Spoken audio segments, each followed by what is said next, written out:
Hello, everybody, and welcome to the Giant Conversation of This Topic Talks. I'm your host, Aaron Klingesmith, and today we've got a lot to talk about. We're going to talk about a guy who walks 15 miles to work every day, a 911 rookie who helps deliver a baby on her 7th shift. We're going to head on into Mark's Multiverse. We're going to talk about a Harvard scientist aiming to bring back a woolly mammoth. Also, we're going to talk about drones and 20 good news stories that you don't hear about.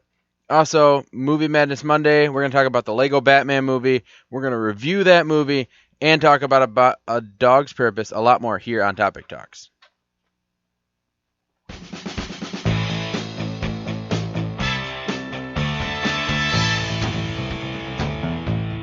Welcome to Topic Talks, where we talk about the topics you care about and leave out the ones you don't. We talk about what most news sources don't: media, movies, and the multiverse. We even invite guests to come talk topics with us. Come join in on the fun. Let's get started.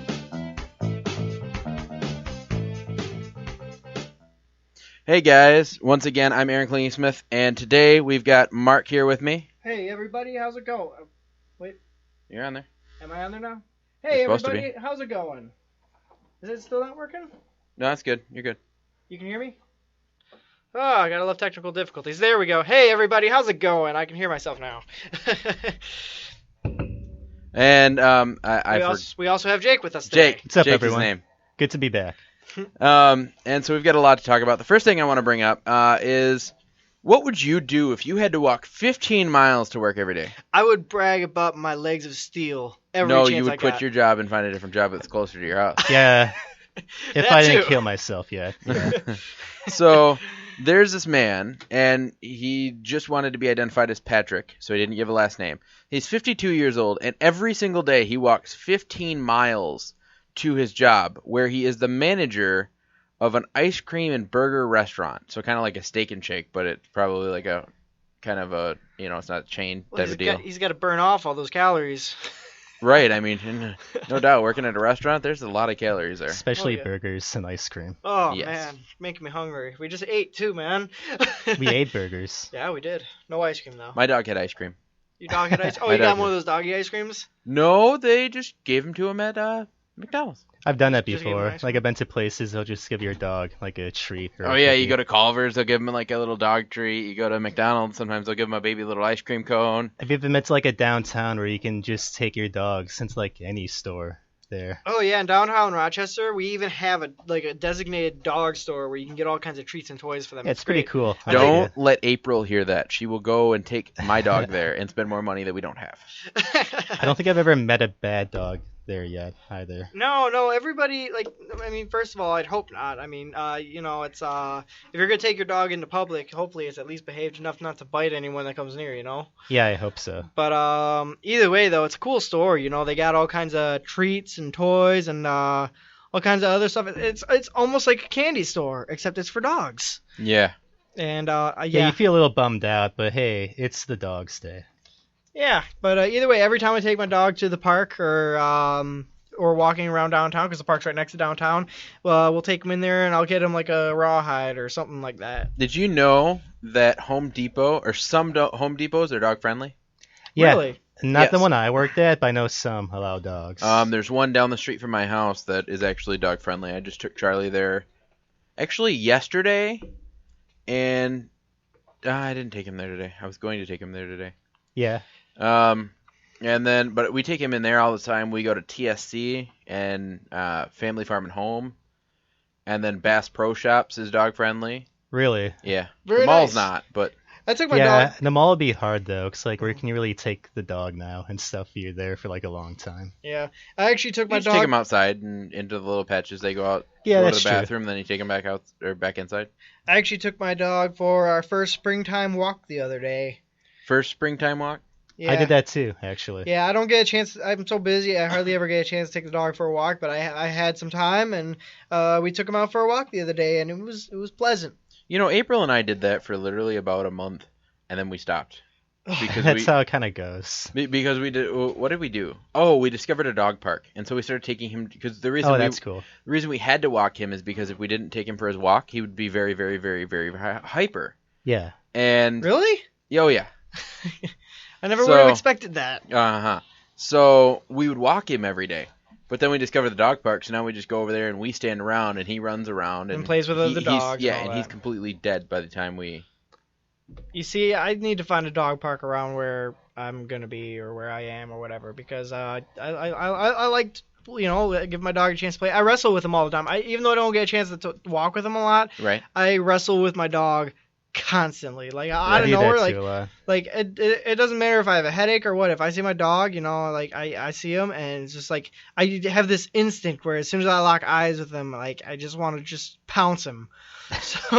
So him and I were constantly wrestling and throwing each other around and just it's fun. That's one of the best parts about having a big dog or dogs in general. Just playing with them. Getting Well, down, I took mine today. Actually, what happened is we were I was taking my friend Brandon home, and then I had to run to Guitar Center for a couple things because I'd realized I needed some more equipment before the show. So I ran over there. And on the way back through, I'm like, oh, I'm going to be so late. So I ran through the McDonald's drive-thru, and they saw there. And no, the lady that's standing in the window, okay? She's standing there. She's, like, having a stare down with my dog. She's, like, having a contest with my dog and just, like, who will blink first? And my dog is winning by far. And she keeps looking away and, like, laughing and whatever. And I'm just like, this is kind of awkward. Yeah, like your And dog then- having a stare down. And then it was like a manager came over with like a little cute little ice cream cone. She's like, "Can he have this?" And I said, "Oh yeah." And so I grabbed it to him, and he was on it like and, rice. and it was funny because he's weird about things. Like we put one egg over his food every day because it's supposed to help his skin and things like that. Really? Oh, that's um, smart. Never heard Like of a that. raw egg or you cook it? Raw egg. Oh, okay. No, it's actually look it up. It's supposed to help him. It gives him some extra nutrients and stuff. Huh. That's cool. Because we have a problem. He has like he gets into our other dog's food, which has grain in it, and so he gets really itchy because he's allergic to grain. It's so hard to stop that stuff, too. Well, so we're switching the other dogs to grain-free food too, Yeah. so it doesn't matter if he gets into their food, hmm it's grain-free. Anyway, so we put an egg because it kind of helps the whole itchy skin because he's a very itchy dog, very like itching all the time. He's starting to get patches where he's just He just has, constantly like, itching. dry skin. Yeah. That's... Well, that's just winter too. Well, it's summer now.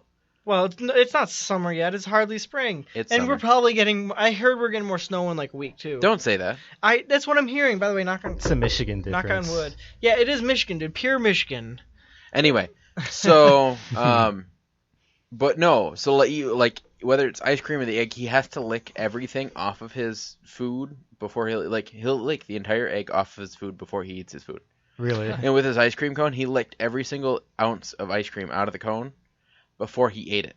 Oh, that's funny. But I don't think he realized that he could eat the cone because I had to like show him like I'm like, look, like I put it in his mouth and then he like started eating. Yeah, like He's you thought it oh, was I just can like eat another it. bowl. hmm So You see, that's kind of how I am when I eat. Like I eat things one at a time. Like if I have like mashed potatoes and corn and then like steak or something like that, I'll eat like the mashed potatoes and then the corn and then actually in all reality I'll eat the steak first because I love steak. But steak's really good. I eat things one at a time. I don't mix. And I'm like a dumpster. I'll eat I- everything at the I same mix time. the corn and the mashed potatoes together. I do that too a lot. Oh, it's That's so always good. I'll do like my broccoli or beans too, with like my mashed potatoes. Back when we were at Rochester, I remember they would do like the day where they do like chicken nuggets and mashed potatoes and corn and it would have gravy and all that stuff. And I just mix it all together and make myself a mix bowl and it would eat that. That's the only time I would ever mix food. I was gonna say my school had this thing where they had the bowl line where it was always something in a bowl. Mm-hmm. So they'd have like chicken Alfredo, like Mondays was chicken Alfredo day, Ooh. and then they had Nice. they had spaghetti one day with meatballs. Mm. Then they had like this it was really weird. It was like a penne noodle Mm-hmm. with like green specks on it, so it was probably like some form of vegetable like broccoli or something. Then they Yeah. put like vegetables on top of it, and that was really good. And then they had like an I don't even know what this was. It was like an Asian dish. And then on That's Fridays, specific, Aaron. and then on Fridays they always had a mashed potato bowl. And so what they do is they put I mashed love potatoes. vegetables. You know, and it's then- Thursdays for us too. They would put mashed potatoes, then they'd put corn, Yep. And then they put little like chicken. Yep. They weren't really like They chicken weren't nuggets. nuggets, They were but like they were chicken like- balls. Yeah, they were like And then were they like put little gravy round on top ones. of it. Yep, that's what we had. We had And the cheese. exact same They thing. put cheese. Kind of remember that. Ooh, Yeah. cheese. Oh man, They put cheese on ours. It was really good. man, we just ate and you're already making me hungry again. I think But- anyone that got lunch back then too also misses the chocolate milk. You know, like the tiny Ooh. cartons. Oh, Like, yes. that was always Yep. so good. Mhm. Like Oh, you- shake it a little bit too first. That's before you what I open got. it. Like literally, I got the same thing every Every morning.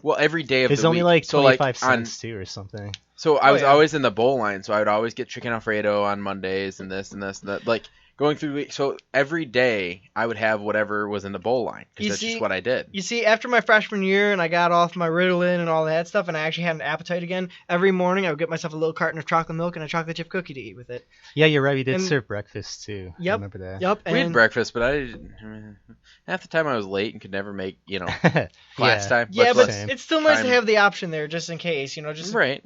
But it's like it was good, That towards high school, that was when lunch food actually started getting good. But then they took away stuff like right in our last semester, like they started taking away like French fries and stuff. They started trying to make all these healthy choices, and we were glad we were graduating. That was because Michelle it's- Obama. So Blech. yeah, look. Anyway, so back to this story. So he walks 15 miles every day because he's the manager. He can't not be there. Yeah. Right. And he doesn't have a car, obviously. So, but like I said, he's got to get to work. He has no option. And he's just so driven, because he likes his job. He's not driven, he's walking. That was funny. Heyo. But the walk takes him about 1 to 2.5 hours, or 1.5 to 2 hours. Oh, And, or no, 2.5 hours is what it is. there we go. I just wrote it out weird. Ew. Anyway, so, but his walk, there was an Officer Branson, who witnessed part of his walk one day, just kind of noticed, and he decided he wanted to do something about it. And so he put a post on Facebook, and he said, "My kids will know about Patrick. My grandkids will know about Patrick. Everyone should know about Patrick." Officer Branson wrote on his Facebook page. So he also believes that his long walk is just doing what's necessary, is what Patrick believes. His determination has touched others, including a local resident who raised nearly $4,000 with a GoFundMe page to help Patrick. I wonder what he's going to use that money for. Probably a car. I would imagine so. That would be a good option. At least get better shoes. Yeah, but then Like he- Right, walking every yeah. day. But then he'd be just like the rest of us. All I know is I couldn't do that, man. Like walk 15 miles. That would be, oh my God. That's a hike. That would be like us It's walking like to a literal Rochester and hike. back. I mean, that's He's like doing it there and back too, right? I remember one Yeah, time. he's doing it there and back. I remember one time I rode my bike all the way from my house up to Rochester High School, which is basically Rochester, Jake. Yeah. And I rode my bike all the way there and back. And let me tell you, even riding your bike that far is it's an undertaking. It's not the same as like when you were a kid, No, like riding a bike. we're like getting old now. Actually, you know what? I kind of want to do that again though. I'm gonna want. And one of these days, I have to ride my bike up to like towards not Rochester because that'd be weird now. Like I'm like fuck. I'm like in my 20s now, and like that'd be weird. Just like some guy just riding his bike up to like a high school and back. Then why don't you Maybe up bring to your the park. bike here and we'll ride through Grand Blanc? Maybe I'll ride my bike up to the park and back. Anyway, We'll see. no. So the full post was Officer Branson checked on a man who was waiting on the shoulder of the road of a 75-day. That's what I said. That man walked 2.5 hours to work, from Planto to Branham, in McKenzie, 5 days a week, and he has a great attitude. Meet Patrick. Officer Branson gave him a ride to work, and I think meeting him was the highlight of Officer Branson's day. And I mean, this dude is like, they posted a picture and everything, and Yeah, I'm looking at it right now. he's Now- just I'm curious. Was he doing this walk because he wanted to or because he had to? I know he didn't have a car, well. but I mean, as a manager, I don't know. I guess depending on the restaurant, managers don't really make much more than the regular employees. But I don't know. I mean, But I mean, if he has a house and I mean, my Yeah, girlfriend's if he lives alone, that's gonna be kind of expensive to own a house. right. If he lives alone, or if he has a family, it's even going to be more. Were you about to say your girlfriend's a manager? I was about to say my girlfriend's a manager, and we have a house and we're barely getting by. Right. I mean, I I work. can only imagine all that stress, because I work at a restaurant, or that's where they work at, right? Yeah. I'm not even a manager there. Well, no, my girlfriend's a manager at Claire's. Oh, Let okay. me tell you, man. This But weekend a manager was is rough a manager. for me. I mean, she's got her manager because she's the assistant manager, so she is still Oh, okay. a manager. Yeah. And so she's got her manager, her, and 2 other employees, That's fun. That's it? maybe 3 other employees, and that's it for the entire. The entire roster. Mhm. What is it? What kind of place is it? It's Claire's. Oh, Claire's. Okay. Yeah, I gotta say, I work in a restaurant as well, and first of all, I just have to say, it's rough. Working at a restaurant is rough. Me Is it very rough? rough. And Rough. it's like, man, I just had one of my hardest weekends ever. I worked 3 days in a row, and let me Oh, tell you, poor baby. no, listen. These were the worst and busiest, both, like, in combination, worst and busiest days I've ever worked at any job ever. Man, let me tell you, I was getting Welcome to Cinco de Mayo, the Mexican restaurant. I was, like, pretty close to, like, a psychotic break. I'm just sitting here, like, every time a ticket came in, I just had to, just collect myself so I can actually make this ticket. And there was tickets coming in, like, it was, like I said, it was one of the busiest days I've ever worked, and I've worked some doozies, sir. Yeah, it can get crazy at like a restaurant. I think maybe the second hardest job I've ever had before is maybe working at a theater. Jake, It can be very tough during like a blockbuster movie sometimes. Really? just let me Yeah. tell you, Jake, as far as working in a restaurant goes, never become a cook. That's what I did at the theater too. Just I like keep had it to easy. cook pizzas for parties, and you'd be like the only cook there. Yeah. It could be crazy. Aaron, never become a cook. Didn't plan on it. Good, don't. Going into broadcasting. Good, don't. Hopefully my restaurant days are over. I hope my restaurant days are over soon. As soon as I get hired in Empire. I just updated my resume last night. I'm thinking it's looking pretty good. I'll show you later. Nice. I want to get your opinion on it. But either way, though, like, I'm like, let me tell you, I'm over it. I am over it. I'm surprised Patrick's not over it, because this walking 15 miles a day to a restaurant job where you're also going to walk all day. It definitely opened. Well, and he's my the manager, eyes so to he stuff may I've not be gone walking through. all day. Oh, He with- could retreat to his office. I don't know. Even then, a lot of restaurants, the manager still has to do some work. Like, if Oh, somebody yeah. calls off, a lot of time the manager's going to have to take that place if there's nobody there to take it. Right. But I don't know. Being a manager is a tough thing too. But I don't know. But I mean, that's devotion. yeah, 15 miles at every day. That's. Let me tell you. He's got to be a healthy man. Like, at that point, if you're walking 15 miles a day, it probably doesn't even really matter what you. I mean, it matters, always matters, but Everything matters. But I mean, he's probably I can almost guarantee he's got to be a fairly fit man. Well, I just looked up a bit more of it. I guess what really happened is, I guess he got transferred to another place that's 15 miles away now. But yeah, like, as you guys were saying, they didn't have the resources, though, exactly to get that far. But he's still walking. Right. Like, yeah, I mean, you definitely do have to give the guy some credit. Especially in the winter, man. I would probably just quit.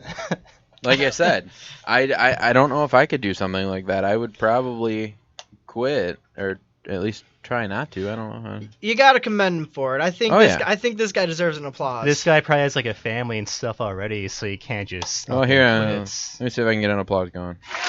Yeah, there we go. Give it to him. Give it up. There we go. Good job, Patrick. We hand it to you.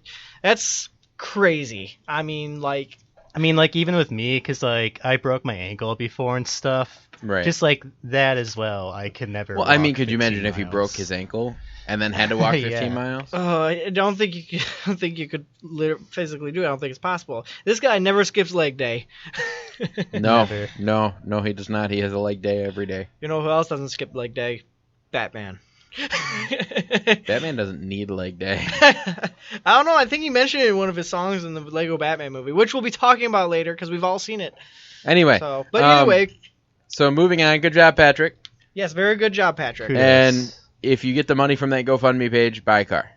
Yeah, because walking in the winter sucks. I'm sure he knows. Yes.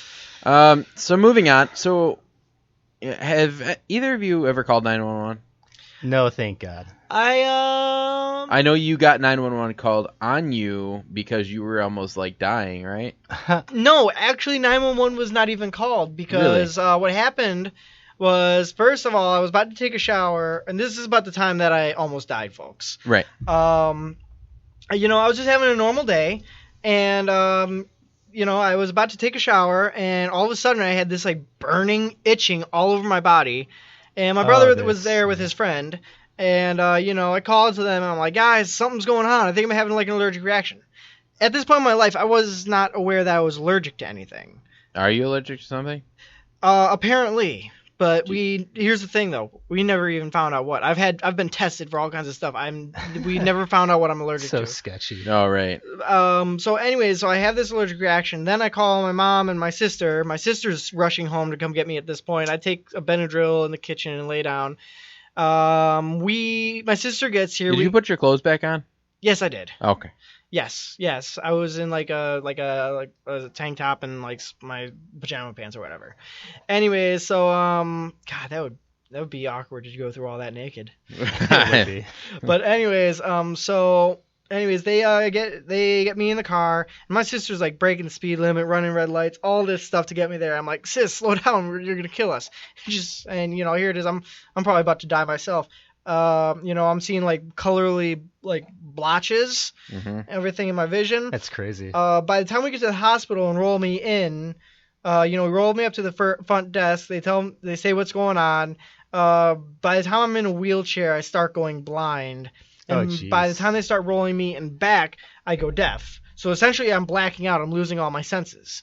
And the next thing I know, I wake up and I'm in the hospital room and I'm okay. But basically, though, there was a lot that happened in between. Like, I mean, first of all, I was paper white. Like, I was so pale. And I came like within an inch of death. They almost had to intubate me. Jeez. And they were like pumping me full of IVs full of epinephrine and everything.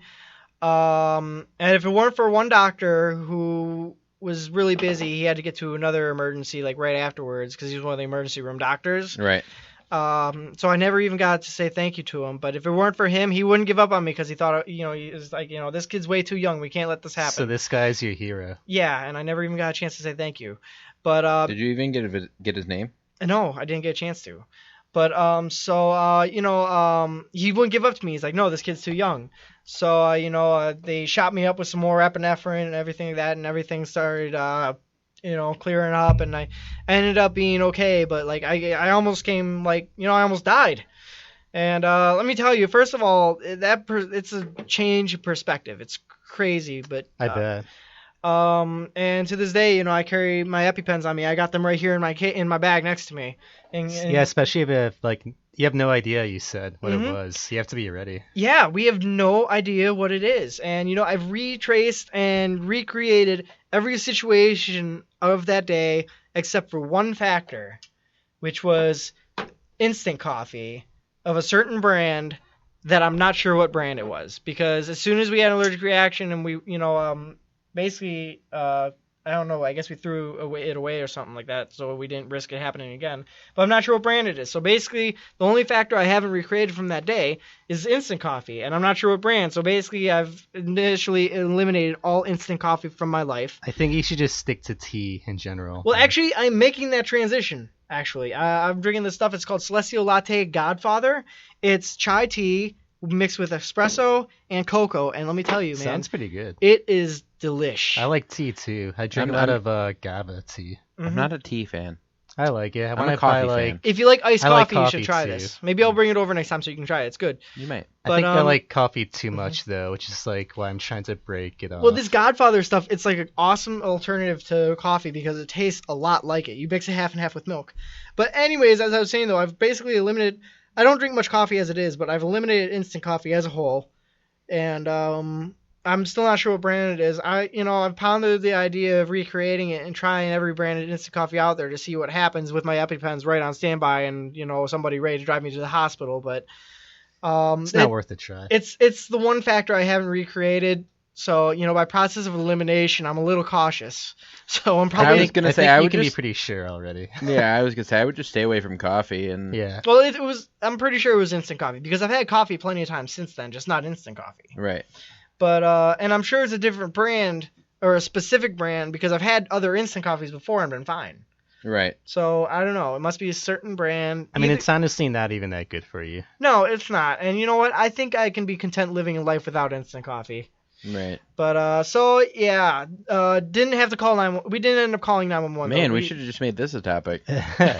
But yeah, pretty much. But we never called 911. My sister drove me and broke numerous laws on the way to the hospital, which was just down the street. But Now, why do you think nobody called 911? Now I'm curious.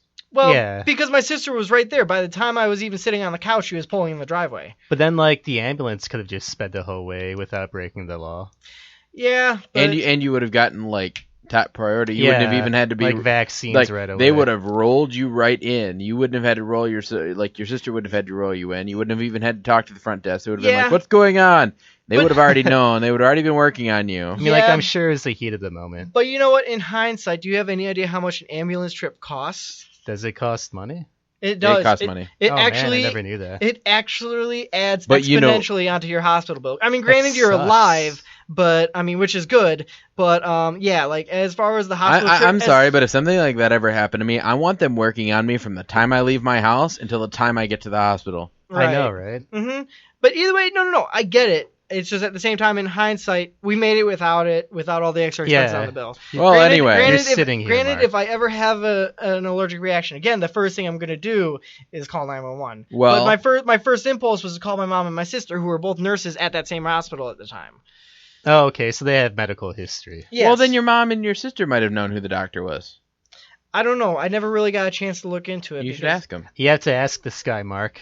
You have to go on like Craigslist, put up an ad. No, you need to talk to your mom and your sister and see if they know who he is. Maybe I will someday. And if no, you should tonight.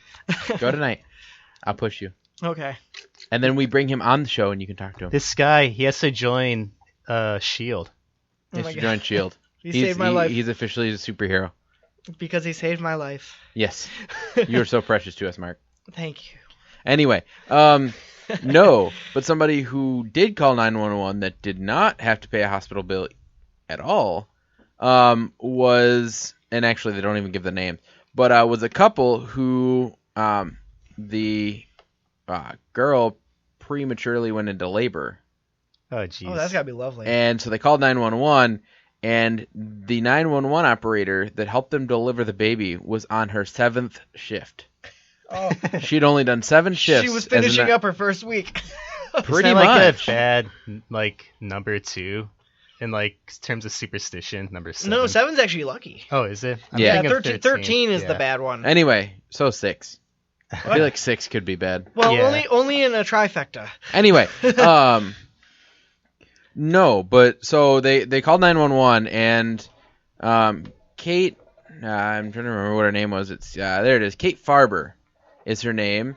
She's on her 7th shift. She's 25 years old, and she's a quote unquote rookie who got the call and was able to help the couple through the delivery. It was reported that she was very calm through the entire labor. She was able to calmly walk him through exactly what the father needed to do in order to get the baby out safely. And then it really doesn't cover what happened after that. I'm assuming that they went to a hospital. Usually, something in a case like that, they'll either the ambulance will get there at that point, or they'll go to the hospital. So they might have had to pay the ambulance bill. Doesn't say whether.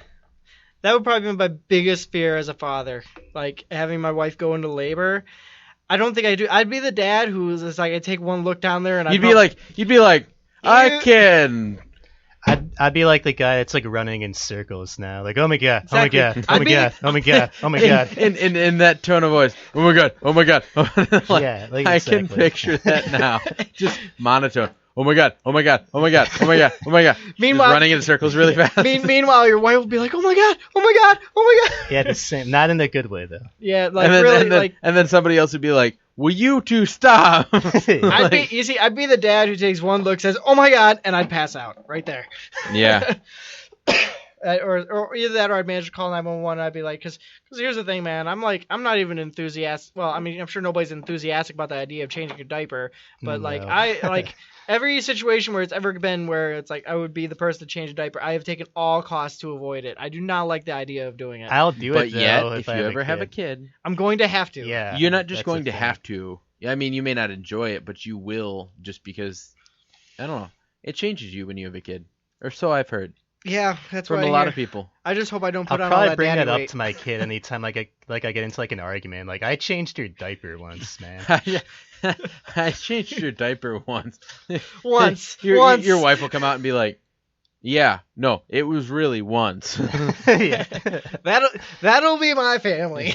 I did it 3,000 more times than he did, but he has more authority. Once, so listen once to your was father." enough for this argument, okay? It's Only like- to do it that time. It's like I'll be the dad who's just like, "Look, kid, I wiped your butt." And when your kid's like a baby, you change the diaper the first time. That's that's how I'm Yeah, gonna I win put every down my argument. stamp. That's how I'm gonna win every argument from now on. Or at least until you're old and they're changing and wiping your butt. Yeah. I mean, hey, that's just making it fair now. That's the just circle of life. Yeah, Yeah. just full circle, man. I think Dan Cook even had a joke about that at one Think of his so. things. think I Yeah, remember he that. said he went in. He came into the world wearing diapers, and he wanted to go out the same way. Something like that. But either way, though, I mean, hey, still. as long as like I have like my mind intact, I don't care if I have diapers. Right. Yeah. yeah. Either way, though, this is an amazing story. Like, first of all, finishing up your first week, give this woman a raise, man. How about an applause? Another applause. Because this We is give another applause as feat a- I could never do. I was gonna say, I probably couldn't deliver a baby, nor talk somebody through delivering a baby. Oh no. So, and here's a question I have. Now, these people on the other end of 911 calls, are they trained on like this kind of stuff, or do they just? I'd hope so. I'm sure they have to be. Either Like, that or they instantly forward them to somebody who is. No, but I Yeah, wonder maybe. if like they're healthcare professionals that just decided to switch occupations. Well, I'm sure they're Well, can capable you in at that least have to case. learn CPR and stuff if you're like a 911? Well, you've got to be tele- CPR certified. Yeah. But that's kind of normal. But like that's something normal. Yeah. Delivering a baby, like you know, you would have to be a nurse or something. mean, to is learn that- how to do that. I mean, that's only like the rare cases though. And you have to actually talk someone through the labor though, on the phone. Yeah, especially If when they're it's on lucky your enough, seventh. they'll call you when like the water is about to break or something. Like they can get picked up right away. Right. Some people you have to do like at home. Yeah. That would be so scary. Yeah, like there's been stories of people having their kids like elevators and stuff. There's some people who choose to have their children at home. Some people even like do it underwater, like having their kids. It's not really underwater. It's yeah, not usually- exactly. It's but usually like in a kiddie pool with Yeah. water. it's interesting. Yeah, it's definitely Something. right. Mm. I heard it does ease the process though. Yeah, that's what I was reading. I think. But either way, I would. I don't know. probably- I think I would feel more comfortable if I would rather leave it to the professionals. right. Well, and yeah, then some the- pseudo. I was gonna say that usually the home births that are planned, well, I mean they're not planned, but usually they have what's called a midwife who's there and knows how to deliver. Is like knows how to. She's trained to deliver a baby. So then that way, when the times comes, they're all right there. They know exactly what to do. They can get ready, and it is properly done. And then I think they do have paramedics come and take them yeah, to the hospital after that. Yeah, because they still have to recover. Like, Right. after the whole They still got to thing. do the whole recovery thing and bedtime and all that kind of stuff. Yeah, there is a lot of recovery. You can tell a lot of us have experience with I've having had kids children before. Right. Yes. in a past life. Maybe. Is that why you ran around? Oh my god! Oh my god! Yeah, Oh my yeah, god! Oh my god! That Oh was my god! even. I was getting a flashback to all the other times I failed. It's like, this can't happen again. Yep. They were going in my past life. I was the guy who took one look and passed out. He'd be like Peter Griffin. Hey, Death, can you bring me back in time again? Yes. And the baby's born. Oh my god! Oh my god! Oh my god! Oh my god! Death! Ugh. The baby's being born. Oh my god! Oh my god! I need to stop this. Yeah. Ugh. Yeah, that's got to be a life-changing experience. And- Yeah, for having sure. kids. Yeah, I'm not doubting that. Okay, guys. Yeah, I just did 7th shift. That's just Something else. That- That's like I said, give this woman a raise. But or another applause. Give her an 8th shift. Yeah, give her an 8th shift. There you go. How bad would it be if you helped deliver a baby and then you're called in the office and I know, fired? right? Like, I mean, that was good. You weren't exactly trained though, so Right. That was great. And we're very happy for you. Oh, she did get I forgot to add. She did get to meet the baby about a week later that she helped deliver. So that was kind of cool. Yeah, that is neat. So that's nice. You know what else is nice? What is nice? Welcome to The multiverse. You know, I still smile every time I hear that because it's like technological and it's almost got kind of like that rap beat mixed into it, and then it's got the echo. I like it. You're Aaron. welcome. I really do It's like good. it. You're welcome. So on Mark's Multiverse, I almost said this month. This week, I have a lot. It is a month. I have a lot for you guys. First off, I'm gonna be starting with this one. Now, I'm sure you guys have both seen Jurassic Park, right? If I hadn't, if I hadn't in this life, I must have in a Right. last, In another because- life. Well, right. either way, You know you'll what be I'm able trying to to see say. the controversy behind this story, but at the same time, this could also be a step forward. We'll see. What are they trying to make another Jurassic Park movie? No, well, yes, but no. This is this is separate. So basically, Harvard scientists are aiming to bring back the woolly mammoth. I don't see a problem with that. We have already got elephants. Woolly mammoths are pretty much elephants, just evolved. I just don't know where we're gonna put them because it's gonna be hot almost everywhere. We'll have to put them in northern regions. But anyways, the woolly mammoth went extinct thousands of years ago, but Harvard scientists have been inching closer to bringing this creature back to Earth, or at least a genetically altered hybrid version. According to Harvard genetics professor, we are approximately 2 years away from creating a hybrid embryo that blends traits from the extinct woolly mammoth and a modern-day Asian elephant. It may be possible thanks to mammoth specimens frozen over millennia in Siberian ice. Scientists have been working for years to piece together their genome from fragments of DNA. Did you guys remember hearing about that? Yeah, No, a little bit I have. Yeah. not at all. They were digging at like a fossil site or whatever, and they actually found like a perfectly preserved. Well, I don't know about perfectly preserved, but Oh, it's yeah, I did extremely hear well about that. preserved Perfectly, Yeah, but they yeah. had enough specimen of it. Yeah. of a woolly mammoth. They had the fur and everything. Yeah, I did hear about that. Anyways, the team hopes to splice specific mammoth genes corresponding to characteristic mammoth traits like small ears, subcutaneous. I don't know how to pronounce this word, but small ears, its fat, and its long shaggy hair and cold adapted blood into Asian elephant DNA using the cutting edge gene editing technique known as CRISPR. The Harvard team has until this point focused on the cellular level, but is finally advancing into embryonic planning. The iconic species from the Ice Age and approximately the size of a modern African elephant, the woolly mammoth once grazed on plains and grassland regions throughout North America, Asia, and Europe. The species died out almost everywhere by about 10,000 years ago, except for a few small areas around northern Siberia and the Bering Strait. The mammoths went completely extinct around 3,000 to 4,000 years ago. Scientists plan to grow the hybrid embryo within an artificial womb rather than recruit an endangered Asian elephant to be a surrogate mother, which makes sense because they are endangered. Right. Asian elephants are at risk of going extinct themselves, under threat from habitat loss, poaching, and direct conflict with humans, falling over 50% in the past 3 generations. I'll actually have another point to make on that in one of the other stories. But, of course, ethical questions about this gene editing project do arise. For instance, how would the other elephants react to a genetically engineered hybrid species? Or could the animals interact with their environment in unexpected, perhaps harmful ways? Is attempting to bring back a woolly mammoth worth the time and energy, given the imminent risk facing endangered species across the globe now? In recent years, genetic de-extinction efforts have focused on smaller species, such as ancient frogs and passenger pigeons, but so far none of them has succeeded. So this could be a revolutionary thing.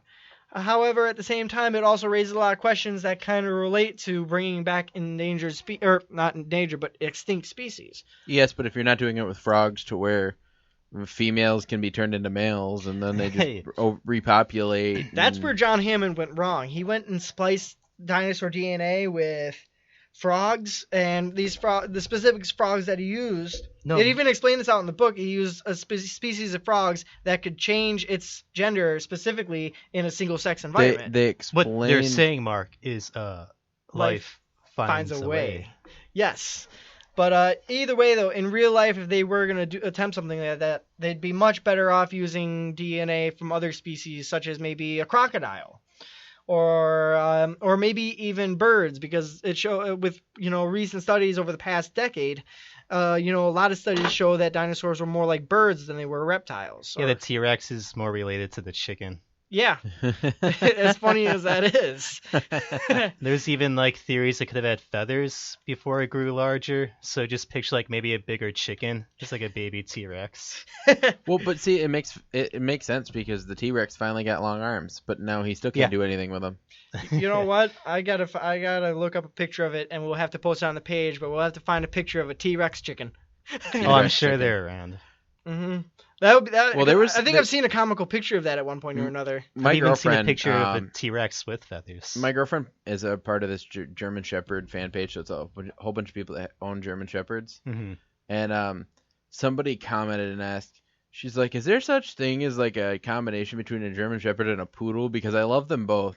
And somebody photoshopped the head of a German Shepherd onto the body of a poodle, like one of the big poodles. Yeah. And I can't remember it was a Jerpoodle or something like that. They came up with some weird name for it. Makes me think of Dumb and Dumber. Yeah. Oh my God, dude! Look at this picture here. Anyways, it's that one there. Yeah, I see it. It's a picture of a chicken with a T-Rex head. Well, then post it on the page. We'll have to post it on the page. But anyways, so obviously there are ethical questions and concerns on whether or not this is, first of all, a possible idea, let alone a good idea. So it's another scenario of scientists should stop and consider whether or not they could, but rather if they should. Well, one thing that really caught my attention, reading through it, is just through the way you have to create it, it's never going to be an actual mammoth, right? Because you're combining with the DNA of other animals now. Right. Mm-hmm. So then now it's a hybrid. It's not even... we're never going to know what an actual mammoth was like. Nope. Right. It's like what the main character, Alan Grant in Jurassic Park said in Jurassic Park 3 or whatever. He referred to dinosaurs. He referred them to not as dinosaurs, but as genetically modified theme park monsters. They're super frogs. Right. Yeah, super freaky, yeah. Super frogs. Super frogs. Super froggy, yeah. Yeah. Well, I guess in this case it'd be super elephant. Yeah, it would be. Mm-hmm. But either way, so it's I think there's a possibility we could pull it off, and I think it'd probably be better with this than it would be with trying to recreate dinosaurs. This is certainly more possible since it was a more recent species, but it would also probably be safer. Yeah, I know it's possible because I've read other articles before where we even successfully combined a human embryo with a pig. No, it was the other way around though. It was a pig embryo we successfully combined with human DNA. I think it only lived for 3 weeks. Now we just have to incorporate a bear into that so we can create Man-Bear Pig. Yeah, that'd be great.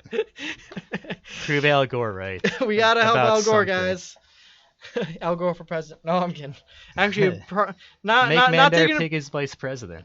Right. Not saying he would be a better president than Donald Trump, but. Oh. I do find it interesting though. I'm just not entirely sure why we're doing it. I still think that picture you showed me earlier was funny. It showed a simple explanation of presidents so far, and it showed a whole bunch of saltine crackers. Oh yeah. And then it showed an Oreo, and then it showed a Cheeto. Well, that's what happens if you cover your body with orange dust. Right. Or those Biden memes where you had Biden saying he left a bag of Cheetos in the bathroom so he could powder his nose. I haven't heard of that one. There was a lot of really funny Biden There's memes. so many memes now, I can't even keep track of all of them. I'm a pointing at him. Just wave, Joe. No, I'm gonna point. So, I wonder if anyways- there's a website with a whole bunch of Joe Biden memes. Oh, I'm sure Probably there in like is. Reddit or something. I'm sure there is. Yeah, Reddit. I know or there's a or page now for tiny Trumps on Reddit. I was like going through that for like a whole day. Tiny Trumps. I remember seeing this one. It showed. BuzzFeed has a lot of them. I Oh, okay. remember there was this one. It showed like Trump's head on like a Godzilla, and like shooting Yeah, flames I've at seen like a that mecha before. Godzilla Hillary Clinton, and she like shoots laser beams out of her eyes. Oh, I think that's that came from the Daily Show. I think that like used to be one of their intros for a bit. In, It's like the Mocalypse. There's a Yeah. website, Inverse Culture, has 50 best Joe Biden memes. Oh, Nice. we're gonna have to look at that later. Yes, we are. So, anyways, bringing us back around, we also on the next story we have a discovery of a new landmass, a new continent, so to speak. There's a real underwater landmass hidden beneath the South Pacific, Atlantis. right? Anyways, in a new study, it has been identified as a continent called Zealandia. Researchers say that the few small islands that make up New Zealand are actually just part of a large, previously unknown continent, 94% of which is submerged under the sea. Zealandia meets the criteria traditionally used to classify a continent, being more than 1 million square kilometers in area and bounded by well-defined geologic and geographical limits. Zealandia has a continental crust thickness between 6 and 18 miles, the thinnest of any continent. The crust thickness is believed to increase to more than 24 miles under portions of New Zealand's South Island. This newly identified continent covers about the same amount of area as India. Zealandia would also be the youngest and most submerged of Earth's continents, which would explain why it hasn't been discovered yet, obviously. Interesting, yes? Yeah, I've actually like heard a bit about this before. Not this news exactly, but I remember reading theories before and how like there could have been more to New Zealand than we know, because I think what I read before was just the kind of animals that live there. There's all sorts of like things like slugs and insects, kind of animals where you have to ask, how did these get here exactly? Because they didn't migrate from like another country or island. They must have been there from the beginning. Right, it's And like we know that the water level changes. right, it's like the Komodo Islands or Australia. Yeah, so maybe like, yeah, it's been a while since I read this, but basically, yeah, just as the water goes up, everything just moves Exactly, higher it and has to higher move up inland. to the top of the continent. Higher and higher. Exactly. Sorry. Anyways, No, it's really cool stuff. It makes you imagine the future if the water level like ever changes again. That could be like a whole new continent. well, here's the thing too. Like, if the polar ice caps melt completely, first of all, New Zealand might actually be completely underwater. Yeah, that too, if it goes And- the other way. And Same with like places like California. yep, California, Florida, a lot of the east and west coast, a lot of Japan would probably be completely underwater. So Yeah, probably. I mean, Japan. Actually, I'll be talking about Japan in the next story. But yeah, like water levels, if the polar ice, if all the ice caps and even Antarctica, if that all melted, the water levels would rise dramatically. We would probably lose a couple states, and it would just add on to this long list of ominously submerged cities. I mean, you think Atlantis is the only hidden submerged city out there.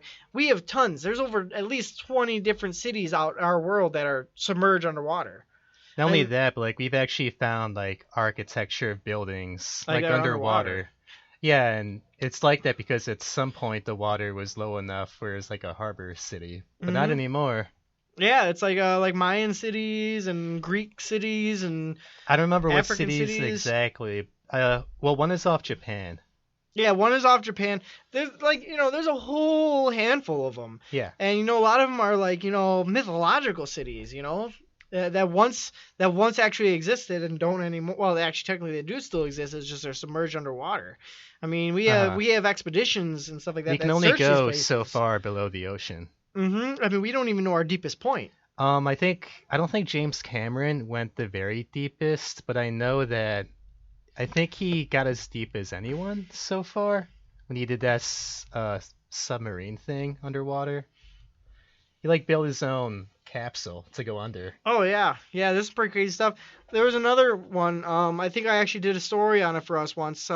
We had a submarine that went into this crevice, and I think it was what's it called? That's the salt sea or something like that. Yeah. And it's like the salt content is so high that it's like if you actually swim in the water there, like you'll actually float. Yeah. Gandhi. I forgot the name of the march exactly, but it had to do with salts. They marched to whatever ocean is next to India, Mhm. and they just literally scooped up salt from there. Yeah. Yeah, and there's another part too, like where one of these, I think it's in this ocean, where there's actually like a pit at the very bottom, where it's like the salt quantity, like out like molecule wise, is greater than water quality, and anything that goes into this point, it's like a fog, and it like preserves it, like it forms this crust over anything that's in there. They sent Yeah. this little camera sub in there, and I actually think there might have been people in it. I don't remember, but they went down in here and they saw like calcified crab shells and stuff like that, and like anything that would actually go in here would actually like die. You know, another thing that could be interesting too, if we get to explore the rest of this region of New Zealand, what if there's more primitive architecture or anything under that water? Yeah, what if there's other? What if there's once other native tribes there, like in Australia? Like other tribes, or isn't New Like Zealand? New Zealand's not that far away from Australia. Yeah, But I don't exactly know how long like New Zealand has been New Zealand, you know. right. I mean, was it like at one point just Zealand or what? Or was it like changed to New Zealand at one point? I actually have never looked into that. What I'm saying is I'm not sure when exactly people first started to migrate and live around Australia. Like, was the water level at that spot already? Probably. Right. I mean, mankind is actually fairly young compared to the age of our world. Yeah. But, we're actually fairly new thing. Like, if you were to scale, all of, like, the Earth's, like, time-wise into, like, I don't exactly remember the prediction, the translation. Well, but we've only been on here for a very short period of Yeah. time compared to the rest of Earth. I can give you this piece of info right here that blows my mind sometimes, every now and then. Like, Just sometimes? just sometimes. Not Only all the sometimes. time, not No. like half the time, just sometimes. Just sometimes. Okay. But But- Cleopatra is closer in time to the iPhone than she is with the pyramids. Oh, really? That's actually... Wow. It's confusing. That's mind-boggling. Makes you wonder where all that extra time went. Mm-hmm. I just watched this movie recently. It was Gods of Egypt. And it was on that Amazon Fire Stick I was telling you about. And Oh yeah, that movie. it was not as good as I wanted it to be. That's never a good way to begin a review. I know. It It was That's like horrible. It was a horrible movie. Why would I even have watched it? that's like when people ask me what I thought about Suicide Squad. And it's like, I went into that movie Where expecting it should to I begin? exactly. with Suicide Squad, I expected it to be horrible, so it wasn't as bad. But I knew it'd be bad. Yeah. yeah, but either way, Gods of Egypt I feel like you guys are too critical of films. sometimes. A little, I am. But either way, Gods of Egypt, it wasn't a horrible movie, but it wasn't as good. It was a yeah, horrible movie. it was okay. But anyways, it was about I actually watched parts pyramids of and that all movie this stuff. before. It was okay.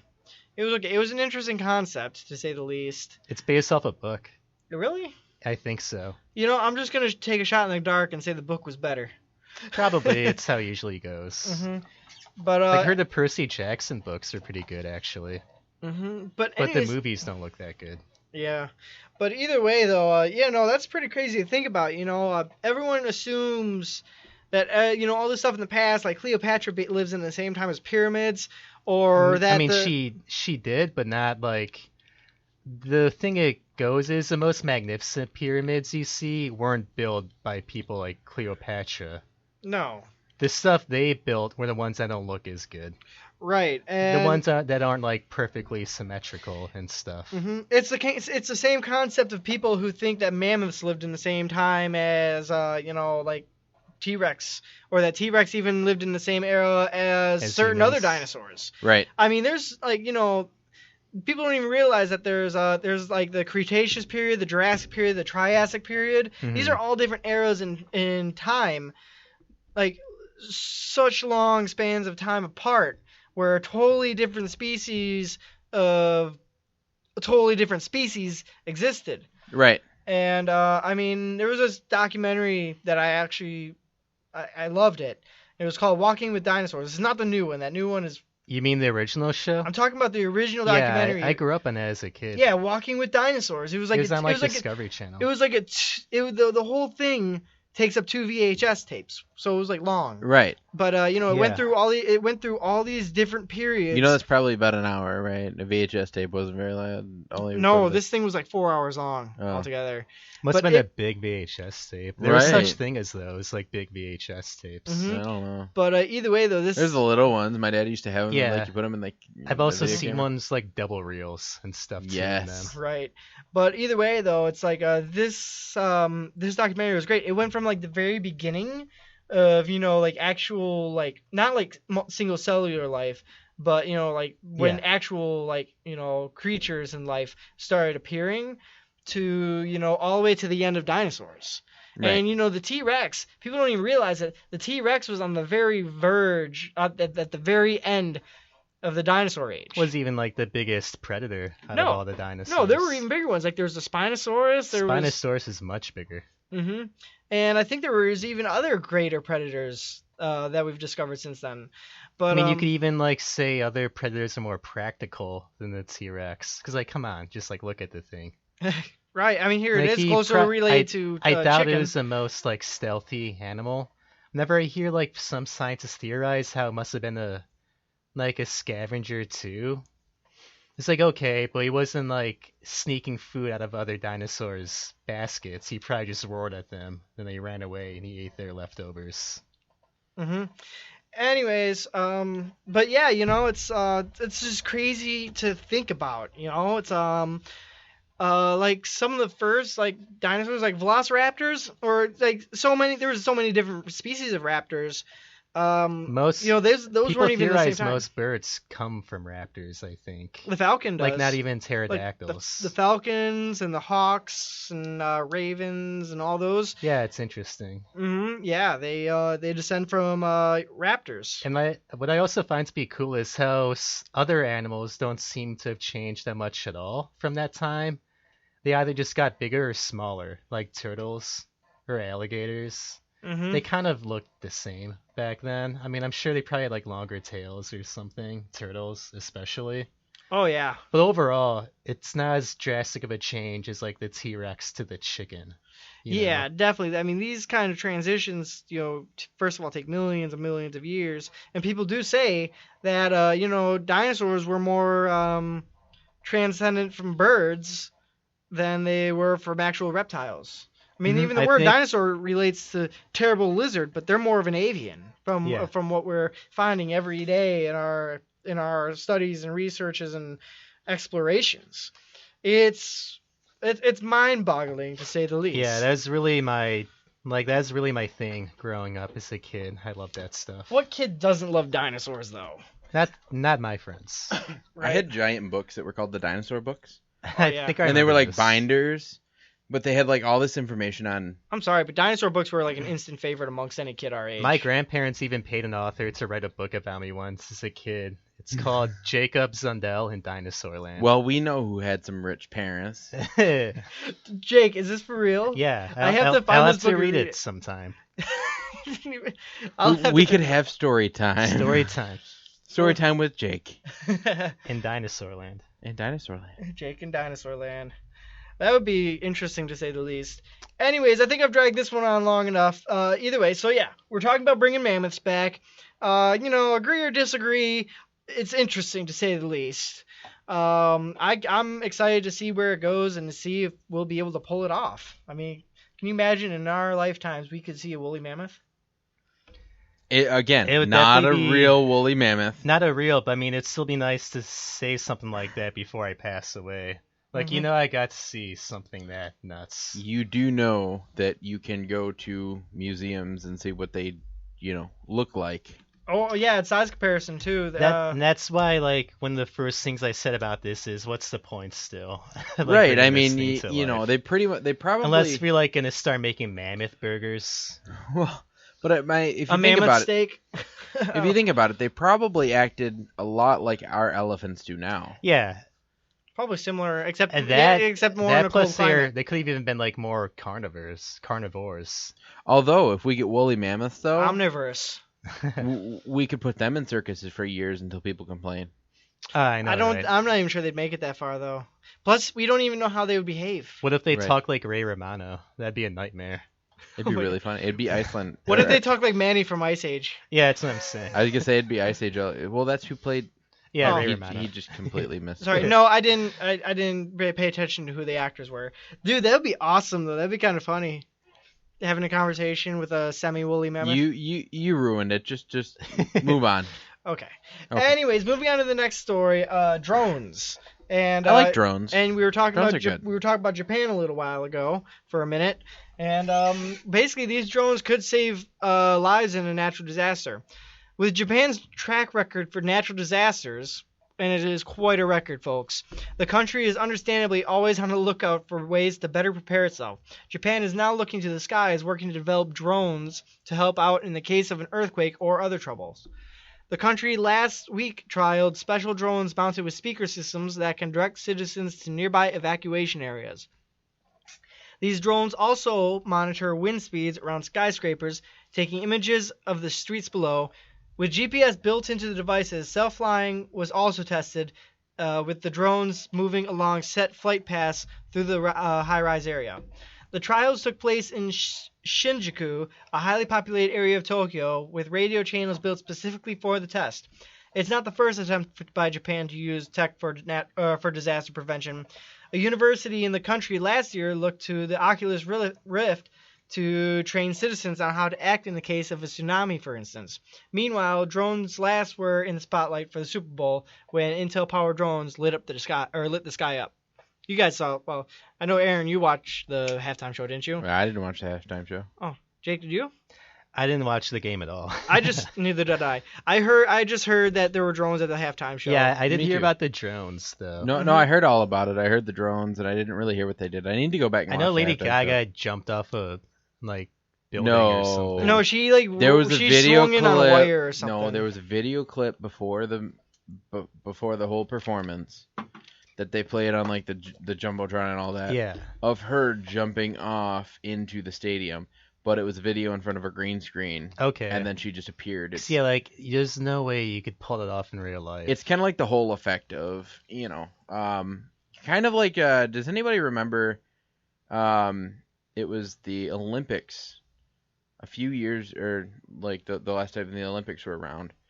like the last current one. I think so.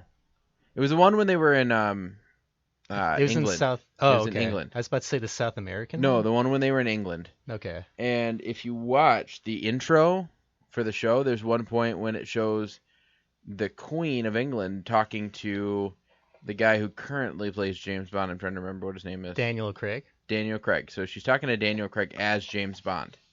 Okay, so he reprises his role as James Bond. She's That's talking like the to him. intro to the Olympics. And then he's like, and he's like, okay, you ready? And she's like, yep. And then it shows him jumping out of a plane, and then her jumping out of a plane. Well, in The reality, Queen of England? yes. Well, in reality, it's like probably a she stunt didn't double. jump out of Yeah. a plane. It was just a stunt double that jumped out of a plane, dressed like the Queen.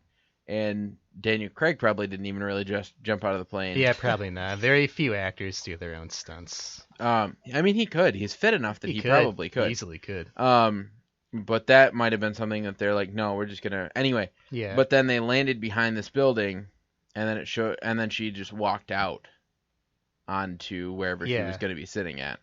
That's cool. And so that was kind of, but it's like, okay, well that obviously wasn't real. You know, the Queen of Yeah. England's not gonna jump out of a plane. She's really old.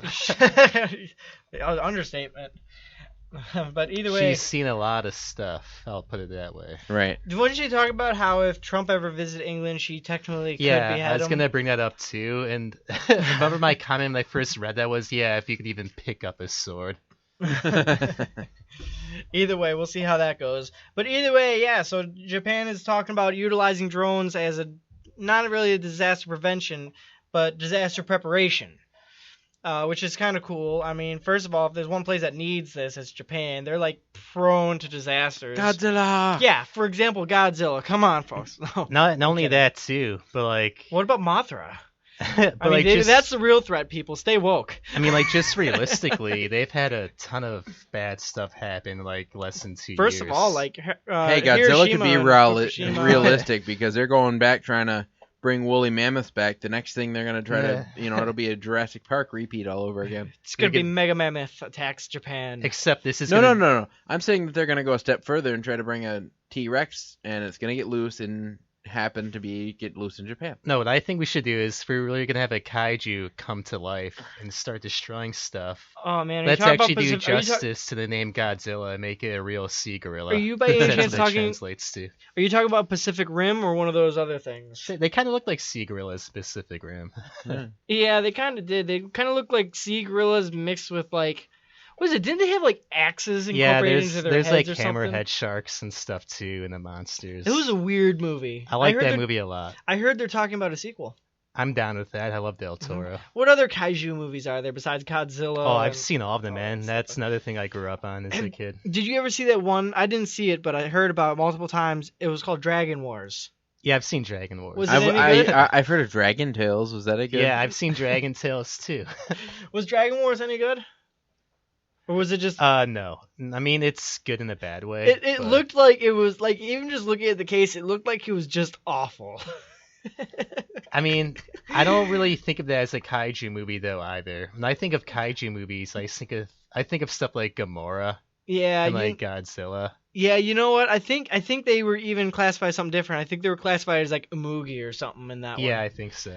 But either way, I don't know. It was one of those things that I thought I would watch someday, but at the same time, you could tell it was just awful. I think kaiju are normally radioactive monsters, or they're from space. No, Caillou is the little boy that's on PBS. Come on, guys. Oh yeah, I'm sorry. And he's not a monster. He's just sick.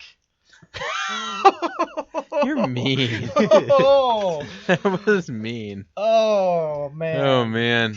On to the next topic. So yeah, so here's another one. This is kind of the one I brought in to kind of wrap up the multiverse today, and it's just kind of to see how far we've come in the past decade, or even so more specifically even the past few years. These are some nice things that I read about, and some of them we've even covered on the show. But, You just read through the previous show notes and found some stuff and turned it into your own story, didn't you? No, I actually did not. Oh, okay. Anyways, so here goes. Here's some of these wonderful things that have happened.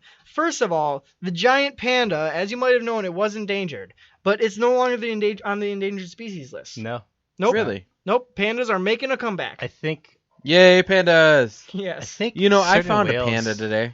Really? Oh, Yes. nice. My girlfriend lost her phone last night at the dog park, and her case is a panda. So you found the panda? We found the panda. I was The eating. panda has been returned another home, is panda fully off the charged, and my list. girlfriend is awaiting to get off work to come home to use her phone. I went to China Capital Arts at Lakeside yesterday, and I got myself some Hello Panda, which is basically Those are chocolate. good. They're Is that like- like Hello Kitty, but... It's like a they're panda? they're like little chocolate-filled cookie crackers. Yeah. Oh, okay. And I had some like Hello them. Panda last night, and I was eating them.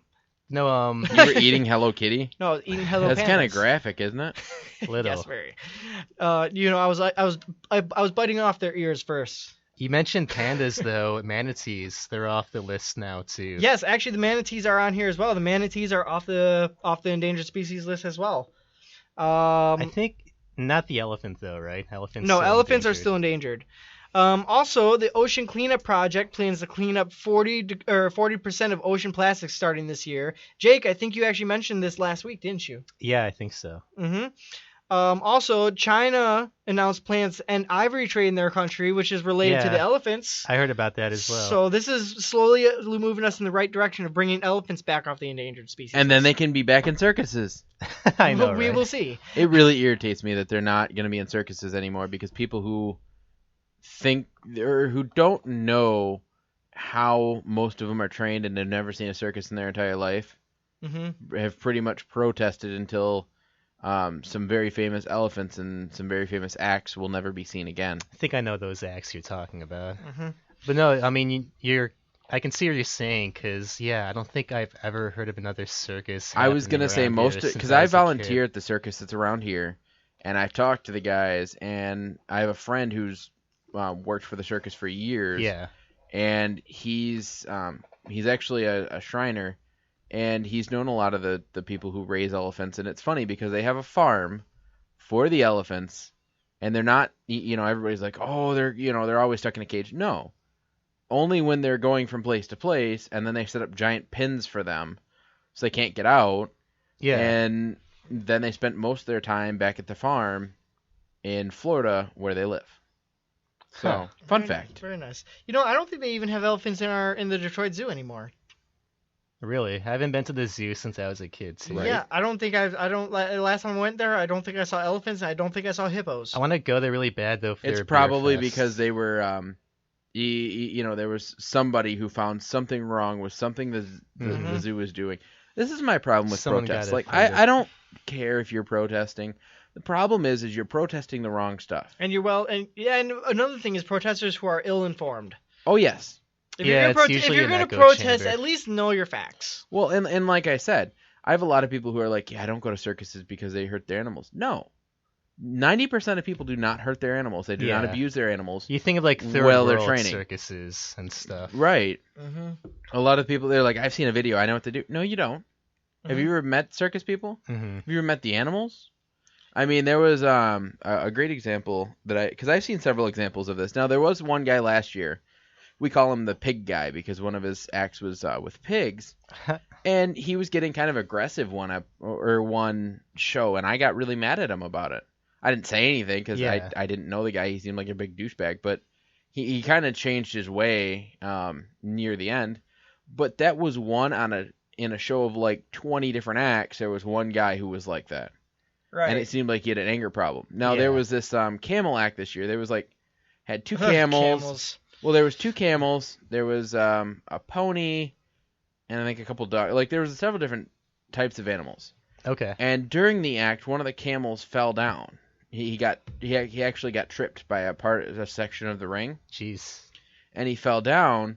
And so the animals are still running, and he just got up, and his little because usually with camels they've got like this triangle thing that kind of goes around their hump is kind of like the flashy costume. Yeah. That fell off, but he got back in line and was going where he was supposed to. But you could tell that the trainer was about to run out and make sure he was okay, but he hopped right up and just continued to go. And then you saw usually at the end of the act she'd give both the camels a kiss. She gave the one 5. She almost just Yeah. And it's like I do that when my dog hurts himself. I'm like, are you okay? But if he gets back up and at the dog park, if he gets back up and starts running, I'm not gonna go, oh my god, are you I'm gonna say he must be okay. I'll check it out later when he gets home. Uh-huh. Now if he's limping and he's obviously in pain, then I'm gonna stop him and see what's wrong with him. But Right. and it's things like that where people, oh, she didn't care and he was scared because he's trained that this is his act. He gets a treat if he finishes his act. This is how people train. Uh-huh. Right. So getting off my animal tangent. It's okay. Either way, like I said, China is announcing plans to end ivory trade in their country, which is a step in the right direction as far as saving the elephants. It really is, because that is really why elephants are mostly poached, because of their tusks. I think these next 5 years are going to be a big 5 years for elephants. I hope so. Mhm. Cutting off on their coal is a good thing, too. Yeah. China's going to be putting a ban on coal mines, and 15% of their economy will use renewable energy by the year 2020. Another thing is, United States veteran homelessness has declined by 50% in the last decade, which I think is amazing. Yeah, no idea it was that much. Mm-hmm. The Ice Bucket Challenge provided ALS with enough money to isolate the genetic cause of the disease. Really? Yep. Yeah, I remember hearing about that, too. Well, I knew about the challenge, but I didn't know I had never really heard the outcome of it. Yeah, it actually worked. Yeah, they actually saved Did up it? a lot of money. Nice. The Colombian government and FARC rebels signed a peace agreement, which ended a war that left 7 million dead or without homes. So that's good.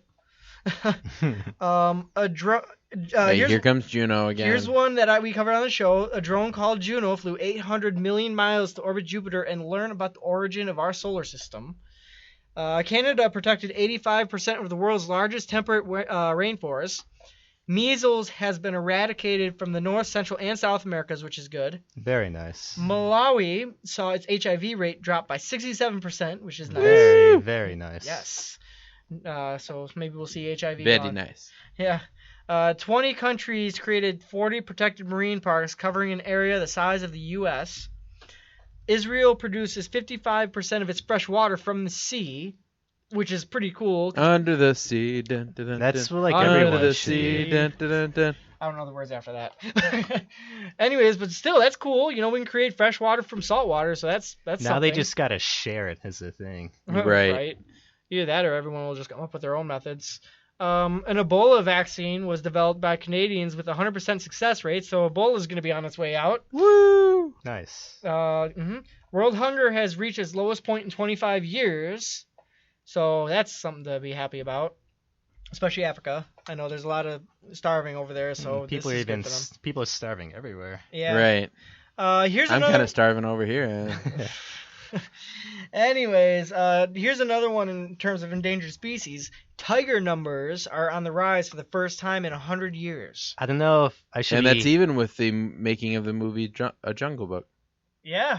I don't know if you should be happy or glad about that though. If you're ever in the jungle. Right. Yeah, I mean, alpha predator on the rise, man. Yeah, Mowgli better start running. Shere Khan's coming for you. Right. Better learn those bare necessities. Mm-hmm. I like that.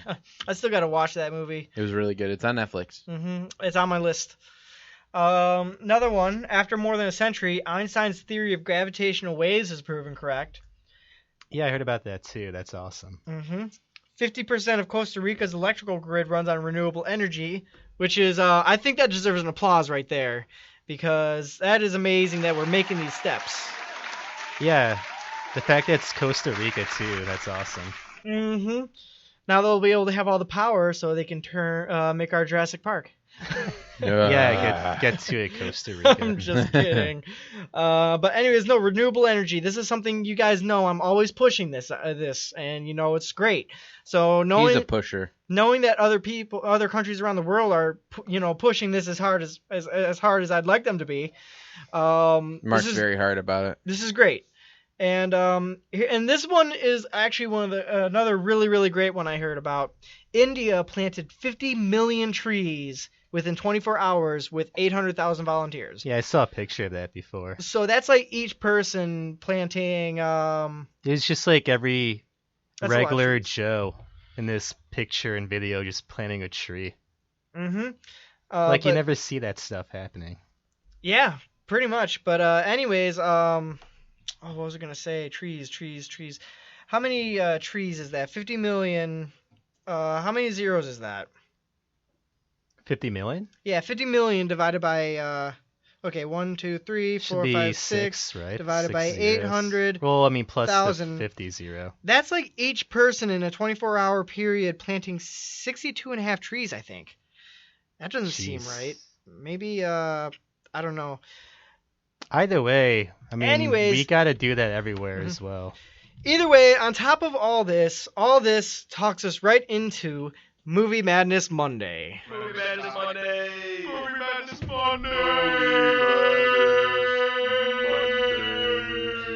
This is going to be a good one, folks. We got a lot to talk about.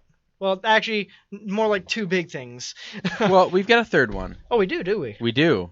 So to kick it off, Mark's going to keep going on because you love to hear his voice, talking about the That's right, some you things he's got about the Lego Batman movie. Mm-hmm. And we have all seen it, so we will give our reviews after that. And then we've got some other stuff that's going on. Awesome. So, kicking off Movie Madness Monday, Lego Batman scales the Great Wall for the top spot, which honestly doesn't surprise me. I heard Great Wall is more, even though it's supposed to be more of an action, I heard it's quite comically not very good. Looks like a pure B movie. It really, I don't even really want to see it. I do. I want to see it, but it's just for the comic of it. I mean, like, it looks just great. Just For me, just bad. being like a huge history buff, I kind of do want to watch it. Well, I like that would be the only reason that I would watch it is because of like the whole history aspect of it. Other than that, So I was like kind of saying this to Mark in a way here. Like I would still watch a movie just about how they built the wall alone. I'd be interested. well, I mean, it would have to be a movie about the right thing. I think we've talked about this before. Because I watched some documentaries. Like I watched a documentary on the Eagles and like the history of who was in the band when and when they came up with what songs and when they were popular, why they broke up. Yeah, because they've done things like the that. Eagles. They've done a lot of flipping around.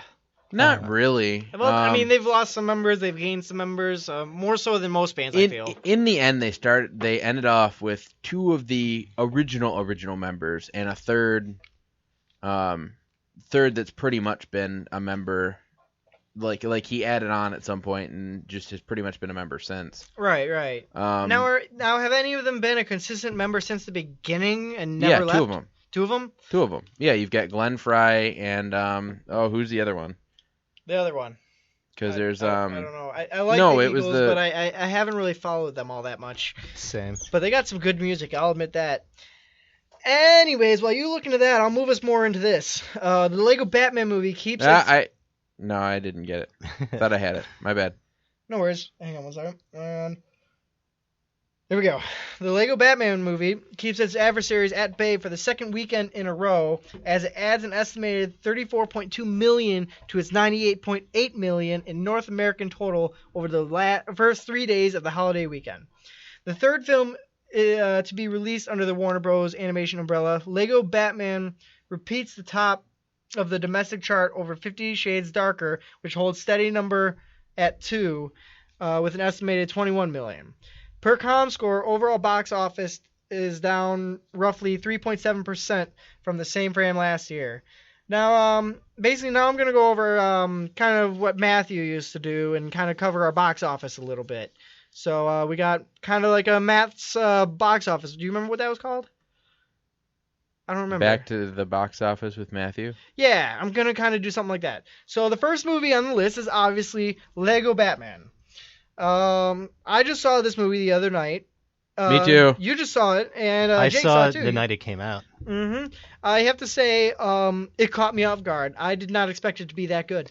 Yeah, I didn't really watch expected it any to of be the that good. trailers too and stuff, so I kind of went in blind. The trailers? I watched the trailers. I thought it because I laughed during the trailers, and I'm like, oh, I gotta go and see that movie. It's gonna be great. The trailers did not look that great to me. But see, did you guys watch the Lego Batman movie or the Lego movie? Yeah, I that's did see pretty the much Lego my movie. only reason for wanting to go in there to see it, since I like the Lego movie. Now, one objection that I do have is while sitting in the theater watching the movie, before it started, they ran a preview for another Lego movie. Yeah, Ninjago.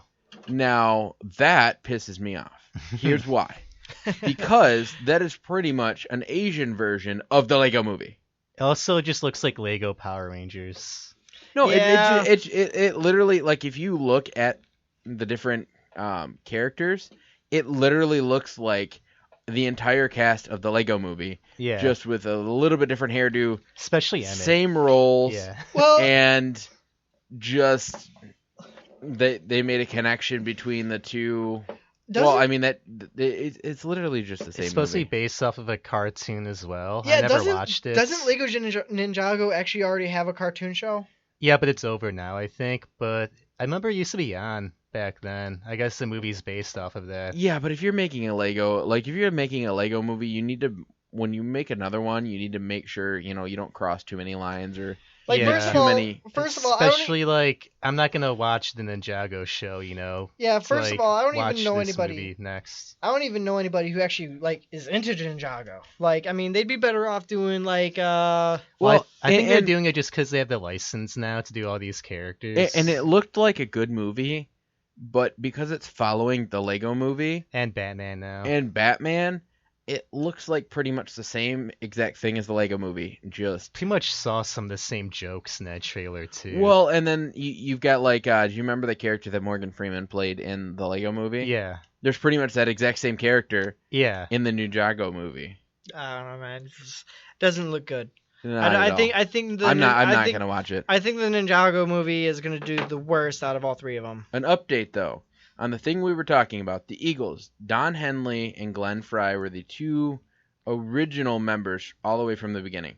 Joe Walsh added on at about I think it says 1994. But he's pretty much by the end of it, it was literally Don Henley, Glenn Frey, Joe Walsh, and sometimes Timothy B. Schmidt. Okay. But mostly the original two are Don Henley and Glenn Frey. They were the And the other two there are still around. Well, Glenn Frey passed away last year. Don Henley's still alive, but the Eagles are pretty much gone because it was those three, and now 2 out of the 3 are gone. You're probably never going to see another Eagles performance. If you do, it's only gonna be the one. it will be And well. then It'll be with Glenn what- Frey, Joe Walsh, Timothy B. Schmidt, and maybe Glenn Frey's son. I think is who did the tribute at one of the award shows. But no, they've had a really they had a guy named Randy Meisner in there, who was one of the original guys, and he started in 1971 and stopped at about 1977, and that's when they picked up someone else. They also had Don Felder, Okay. who was in there too. He was an original and he kind of dropped off. But like I said, by the end it ended up Don Henley, Glenn Frey, and Joe Walsh because Don Henley was always the lead vocalist. Glenn Frey did some lead vocals, but together is what they wrote all the Eagles songs. That's cool. Almost every song that you've heard were written by Don Henley and Glenn Frey. I think I've only heard a few songs from them. Well, Take It Right. Easy was written by Yeah, them. like I know that's from them. Right. Either way, moving back onto the box office. Yeah. We also have 50 Shades of Darker in the second place with 21 million. Never gonna go see that yeah, movie. I Nope. find that to be I'm not sad. going to see any of those. The Great Wall is in the third spot, which honestly, it doesn't look that great. I'm surprised I'd it's rather even watch gotten that that far. than 50 Shades Darker. Right. I'm yeah. surprised Great Wall even got that far, though. John Wick Chapter 2. I never saw the first one, but Me I heard either. they're good. Yeah, I haven't seen. I either. feel like that was popular enough that should have topped the Great Wall. I was Yeah. just never that into Keanu Reeves. Like I wanted to watch it. Yeah, agreed. But either way, John Wick Chapter 2 came in at 16.5 million. Next we have Fist Fight, which is that movie with I That think looked really funny. I'm Well- surprised that didn't get higher. who was in that? Wasn't that like Ice Cube and Charlie Day? Yeah. Yeah, it was Ice Cube and someone. Yeah, Charlie Day. The guy from 30 Rock is in there too. Mm-hmm. Tracy Morgan. Tracy Morgan, yes. We also got Hidden Figures at 7.1 million for the sixth place. I'm not sure what that's about. We also have Split. I went to go see Split. It made 7 million and it's at the 7th spot. It is a surprisingly amazing movie. Hey, hold up. So Fist Fight is when one school teacher gets another fired, he is challenged to a fight after school. Really? So the whole They're an movie after takes school place fight. in like one day then. Yeah, essentially. It's got I some thought of it the was gonna be actors. something else completely. It's got Charlie Day, Ice Cube, Tracy Morgan, Jillian Bell, Dean Norris, Christina Hendricks. What I was expecting was like another generic plot, like here comes a boom. It's like we gotta fight and save the school. Right? That was a good movie, though. I actually never watched it. Here Comes the Boom was a really good movie. If you watched it, they had a lot of really good. Oh, okay.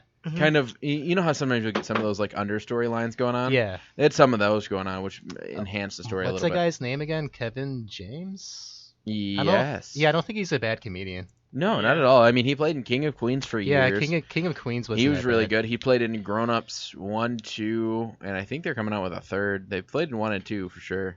Mm-hmm. And he's kind of. I was talking about someone the other day. You know how usually when you get an Adam Sandler movie, Uh-huh. There's like a set. There's well, like no, a set you cast you, almost. You pretty much just But he was always my give their favorite out of production them. company. You say, okay, I want your production company to make this movie because he has all of his extras. He has a lot of the main characters, like David Spade is now. He's kind got of his own one of the- crew, basically. Pretty much. I mean, David Spade is added on. Kevin James is now a part of. Chris Rock is on there. Pretty much anybody who's in Grown Ups.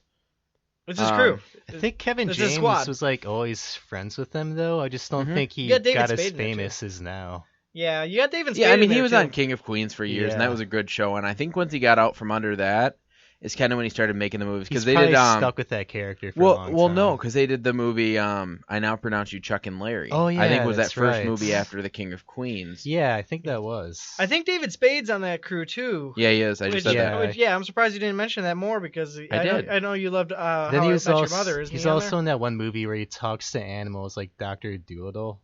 He like, wasn't in a works- Dr. Dolittle, was he? No, but I'm saying he was in a movie where it's like that same scenario. He works at the zoo.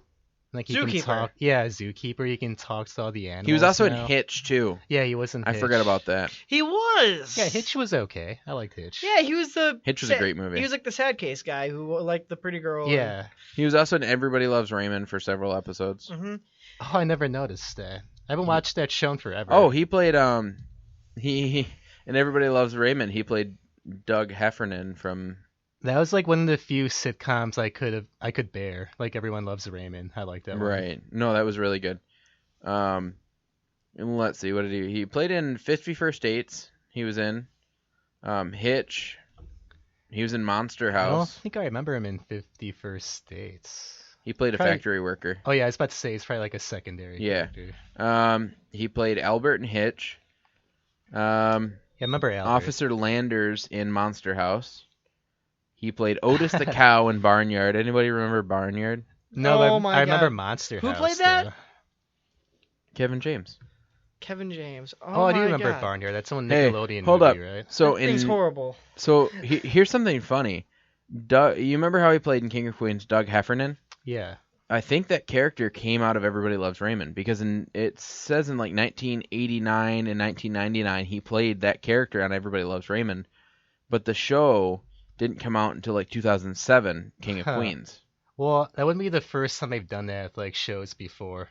Well, and then so then after that he was in I Now Pronounce You Chuck and Larry. Then he was in Don't Mess with the Zohan, Yeah. That was a funny movie. and then he was in Paul Blart Mall Cop. That was one that made him really big. Really? Yeah, that that's- movie was. That's not really the impressive. movie that got him. That really is the movie that got him famous. Though. I thought it was a funny Mall movie. Cop? It was a decent movie. It was unimpressive to me. Then he went into Grown Ups. That was after he was already kind of big. Then he was in The Zookeeper. I think that's the one that you were talking about. He was also That's grown the ups one too. that stood out to me for some reason. And then here's another one that I didn't realize was an Adam Sandler movie, Hotel Transylvania.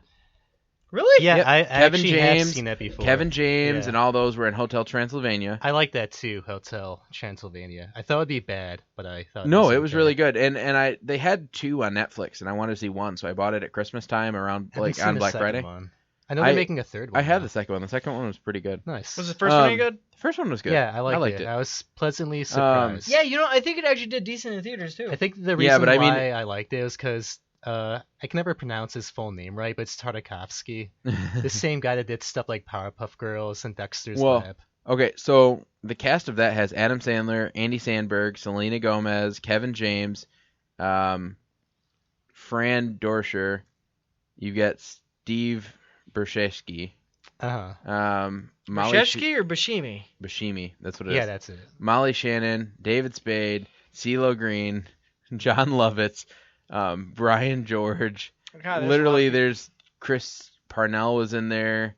I do Jackie Sandler. Like Yeah. literally, there's a lot of people. I do remember that being the one voice I thought was off though, which is CeeLo as a mummy. It's like I don't know. I think he just did that so he can sing in your movie. Right. Let's see. There were some other ones that were because Frankenstein was played by Kevin James. Yeah, I thought he was good as Frankenstein you in had there. David Spade, who was who I don't see on this list, but played the Wasn't there Invisible Man? he played the Invisible Yeah, Man. that's maybe my favorite character in there, the Invisible Man. Yeah. No, but Hotel Transylvania was a good movie. So he played in that. He played in Here Comes the Boom, Grown Ups 2, and then there was a Paul Blart Mall Cop 2. I didn't know that.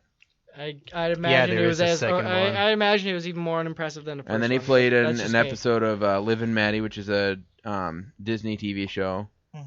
Pixel, which was really good. Have you guys seen I haven't Pixels? seen It Pixels. looked unimpressive to me. It was really good. Was Honestly, It was really I know good. he plays the presidents. And that was fun. That was a weird role for him, but he did a really good job. I haven't really been impressed by like any of like Adam Sandler's movies since like Grown Ups. Bite your tongue. Grown Ups 2 was okay. Bite your tongue. I just bit it yesterday. Okay. Well, do it 20 times until you change that phrase. No, Why? My favorite. What amazing movies has Adam Sandler's company made since like Grown Ups? He's made a lot of them. Hotel was- Transylvania. Jack and Jill. Jack and Jill was god awful. That movie was an abomination. Pixels was really good. Maybe it was good. Maybe I have to. You give it had a chance. giant. It was literally they were playing video games in real life. I'll have to give it a chance. It was literally what it was is there the storyline, and this might be spoilers, but the storyline is him and so Adam Sandler and Kevin James's character. Adam Sandler, when he was a kid, was like on his way to being the championship at all the arcade games.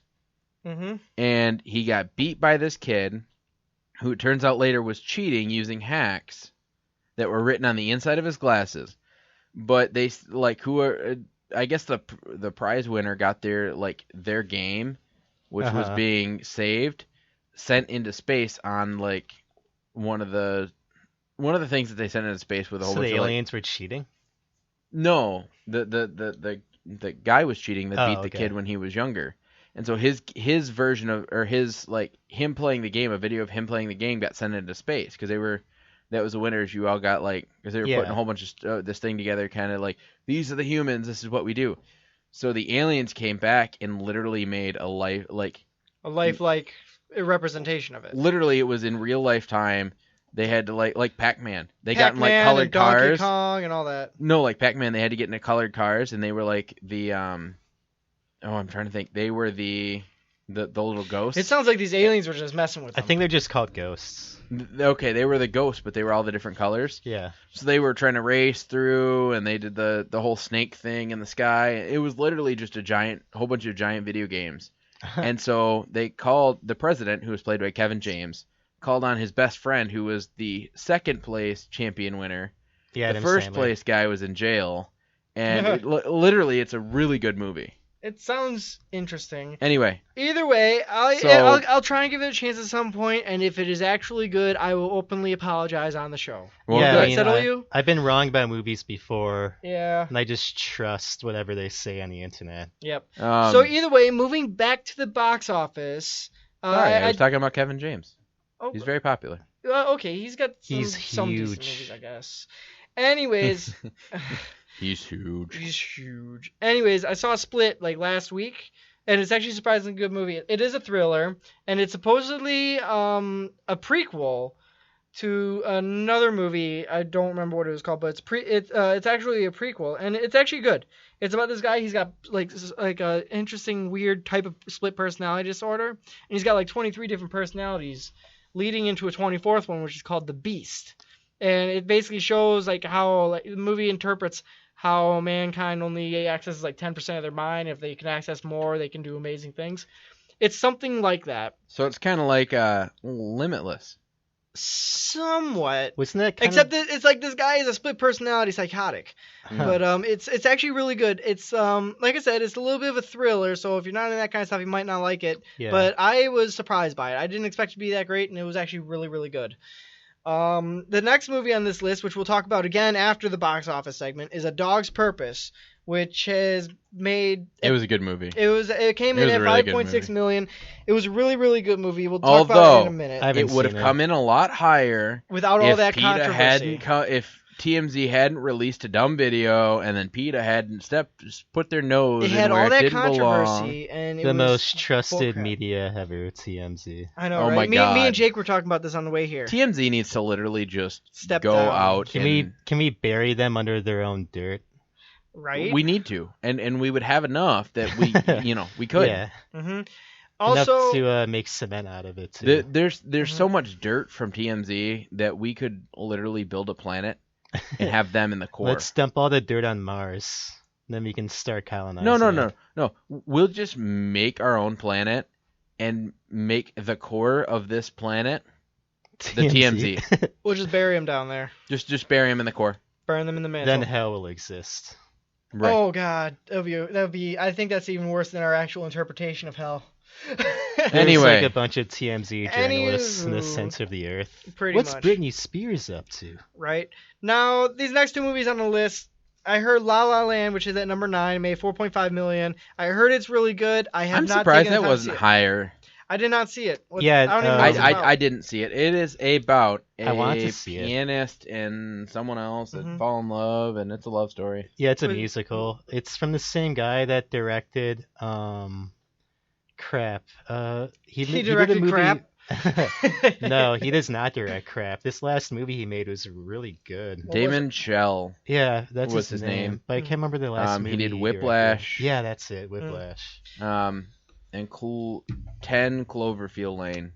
I've seen there's both that of one, too. those. Yeah, I so heard they were far. both really good. And then he did La La Land, which is about, once I get back to that, From what I heard, a it's jazz yeah. pianist falls for an aspiring actress in Los Angeles.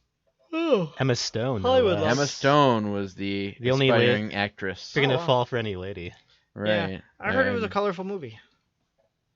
Yeah. Anywho, we Yeah, also have. I actually really like those kind of movies. Mhm. I'm into musicals. Yeah. I like musicals too, but Musicals I can be don't know okay. if this is one that I would watch. Like, I don't know. I Like, don't know. I've seen I like Mama- jazz. La so- La I've Land- seen Mamma Mia, and I haven't seen that one. There's an Elvis one that it's called All Shook Up that I watched. La La Actually, Land's- live, it was pretty good. La La Land strikes me as a movie that you'll either love or you wouldn't care for at all.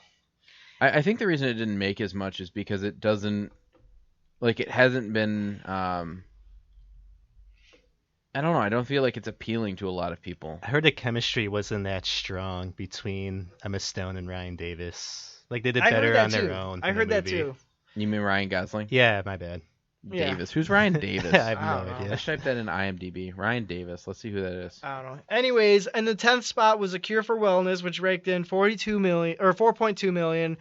I He played in don't The know much Hangover. about that. Ryan Davis played in The Hangover. I know Pink that guy. Triangle. The World According to Garb. They're both good actors. You're right. No, you're good. Okay. Anyway. Yep. Okay, so either way, that brings a wrap on our box office segment, and which is bringing us right into the next segment, which I have been so excited for this whole entire show, which is our reviews of Lego Batman and A Dog's Purpose. So, we want to try and keep this spoiler free, fellas, but I think there's a lot of good that can be said I'm about just it. saying right now, spoilers. There's going to be some, but we're going to try. We're just but there's gonna yell be some. spoiler if you can't help it. Yes. Spoiler! Anyways, Lego Batman did not look impressive to me from the commercials, but when I saw it, I ate my words like a BLT sandwich. Because it was fantastic. It was amazing. It was delicious. I loved it in every aspect of the word. The Lego Batman movie taught me to look at myself in the mirror and make a change. Exactly. And, you know, this and movie. find out who your arch nemesis is. Yes. Yes, and be able to stand up and tell them that you hate them. I hate Spoiler. you. Spoiler. Spoiler. But anyways, so really, it was a really good movie. I loved how Batman was a bit of a goofball in it. Yeah, it's my favorite thing about the movie because I don't like it how people get so dark and serious now with all these comic book characters. So here's the synopsis from IMDb. It was Bruce Wayne must not only deal with the criminals of Gotham City, but also the responsibility of raising a boy he adopted, which is the funniest part. Which is Dick Yeah. Grayson, by the way. Yes. I remember when I first told someone this movie is a rom-com, they're like, wait, I thought Robin was like the other main character. It's like, no, it's the Joker. Well, and it's funny because in the commercial, if you watch the like all the trailers that came out, one of my favorite scenes was he's like, oh, I need a costume too, and he starts going through this like random Yeah. closet, and then he's like, ooh, I like this one, but it's a little constricting. Well, Yeah. a part that they cut out, and spoiler by the way, a part that they cut out is he's like, yeah, that's for my It's like the reggae Batman costume. yeah, he's like my reggae Batman costume, and he Yeah. took the hat off, and I he's call like, it Reggae Man. he's like these pants are a little constricting, and then ripped them off, and he's like, I cannot look you in the Yeah. face right now. I love the part later in the movie, spoiler alert, where it's like he needs to get out his suit or something. He's like, thank God you don't have the suit on you. And he just rips off his suit and he's like, oh, it's underneath. That was in the trailer too. So Yeah, That it was in is. the trailer. Not exactly. That he's was- like, oh, and you're wearing it underneath. Yep. Yeah, honestly, the movie was way funnier than I thought it was going to be. It was way better Although- than I thought it was going to be. Although, if you go and see it by yourself, it's not that funny. Really? Yeah, I went and saw it by myself, and it was good. Like, I loved it. Yeah. It was great, but it's It one would of be those- better to watch with people. Yeah, you have to see it. Like, did you go by yourself? I went with like 2 other people. See, I went by actually. myself, and it was like I didn't laugh. We also went like opening night, so it's like jam packed too. Yeah, mine wasn't jam packed. Like, I didn't get the seat that I wanted. We were like, But I got a exactly decent in the seat. middle. You It see, was if I can't perfect. get good seats, I'll reschedule and find another time to see a movie.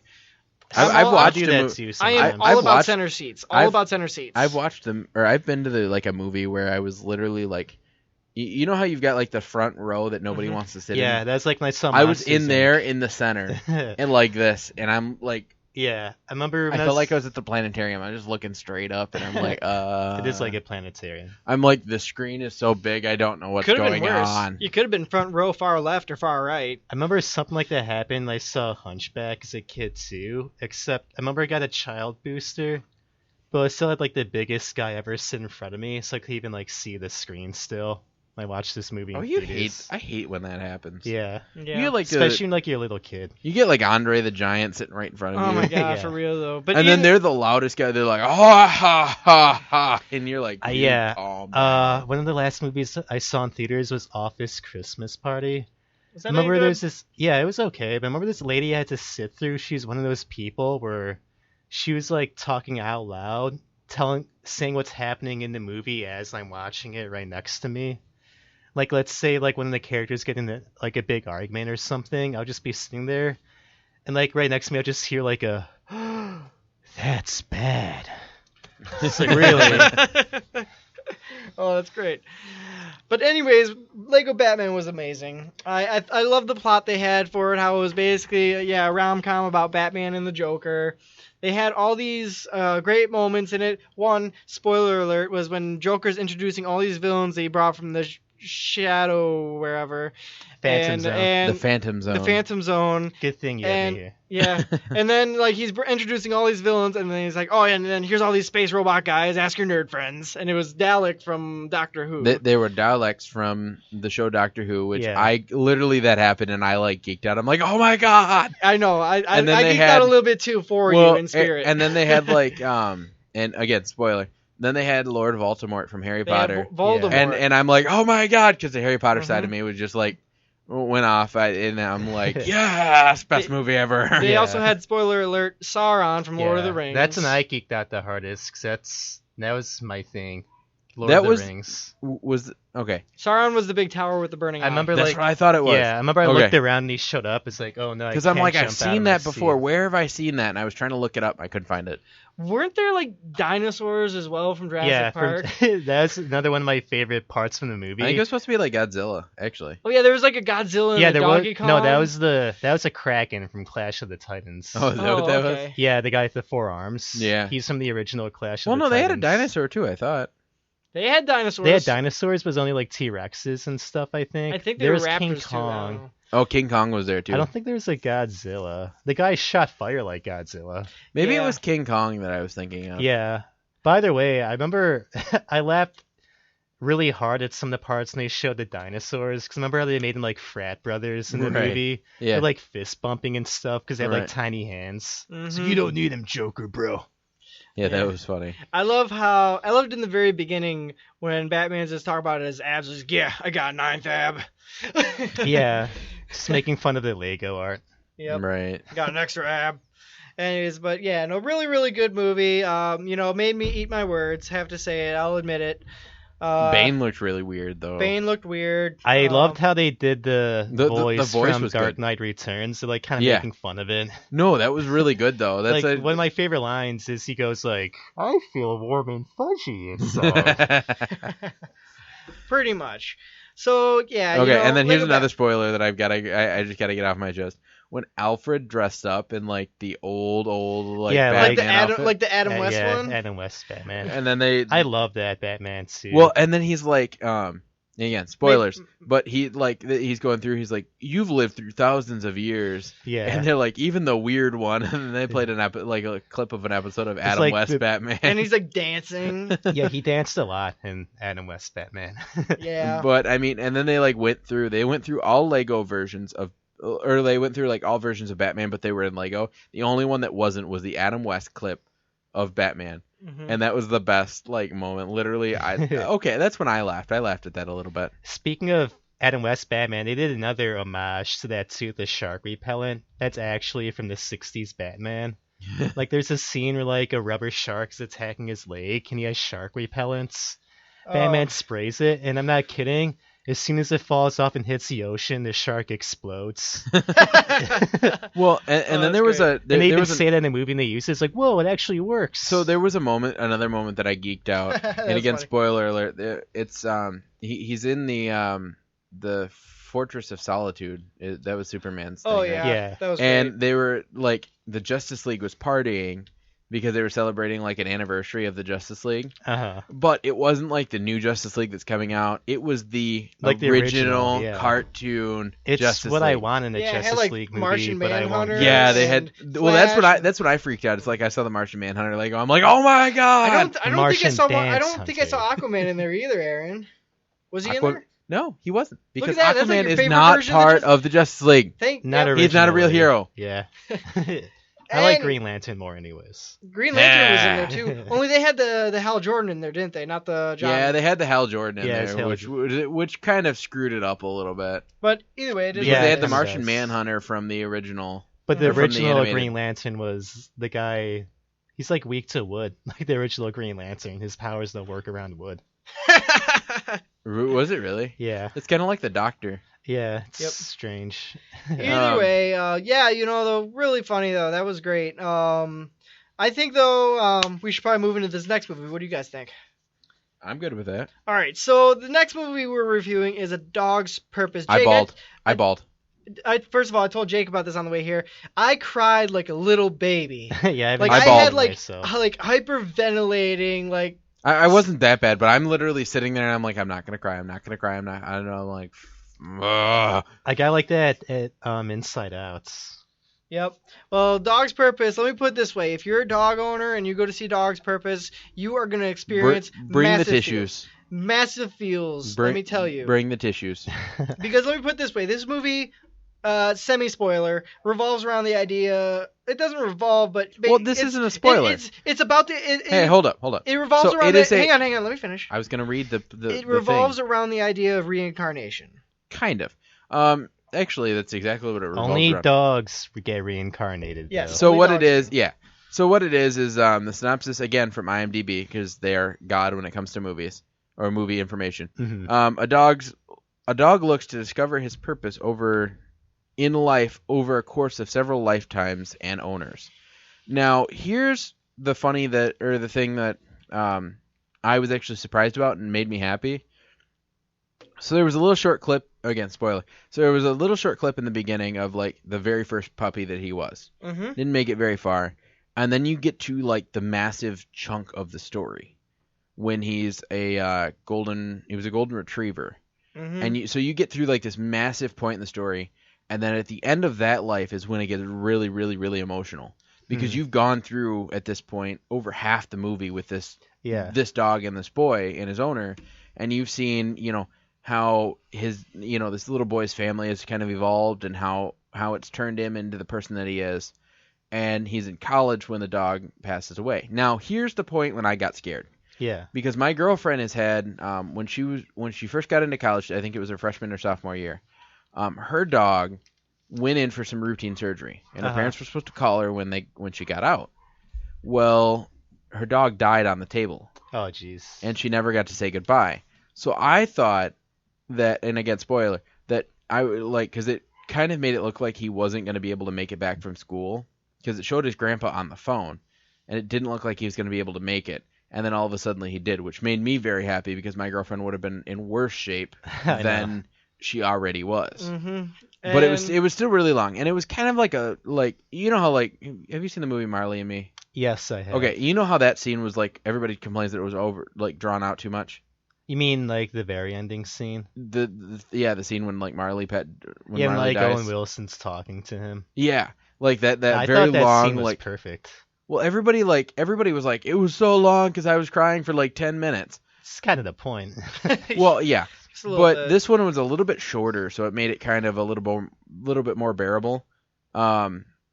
But it was kind of that, like you can't help but cry if you Yeah. own a dog. I'm not gonna lie though, when we watched him die for the first time in that movie I bawled. I watched this last night, mind you.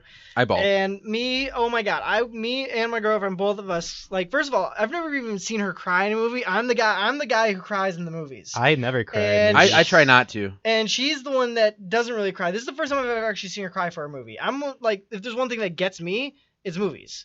Right. And this movie had both of us like sobbing, emotional, hyperventilating, crying, just like super losing it over this dog because first of all, we also love retrievers. See, and it was They're good really, dogs. Well, really sad. and then see, this movie could have been like 3 hours long because I wanted to see more of like him as a corgi.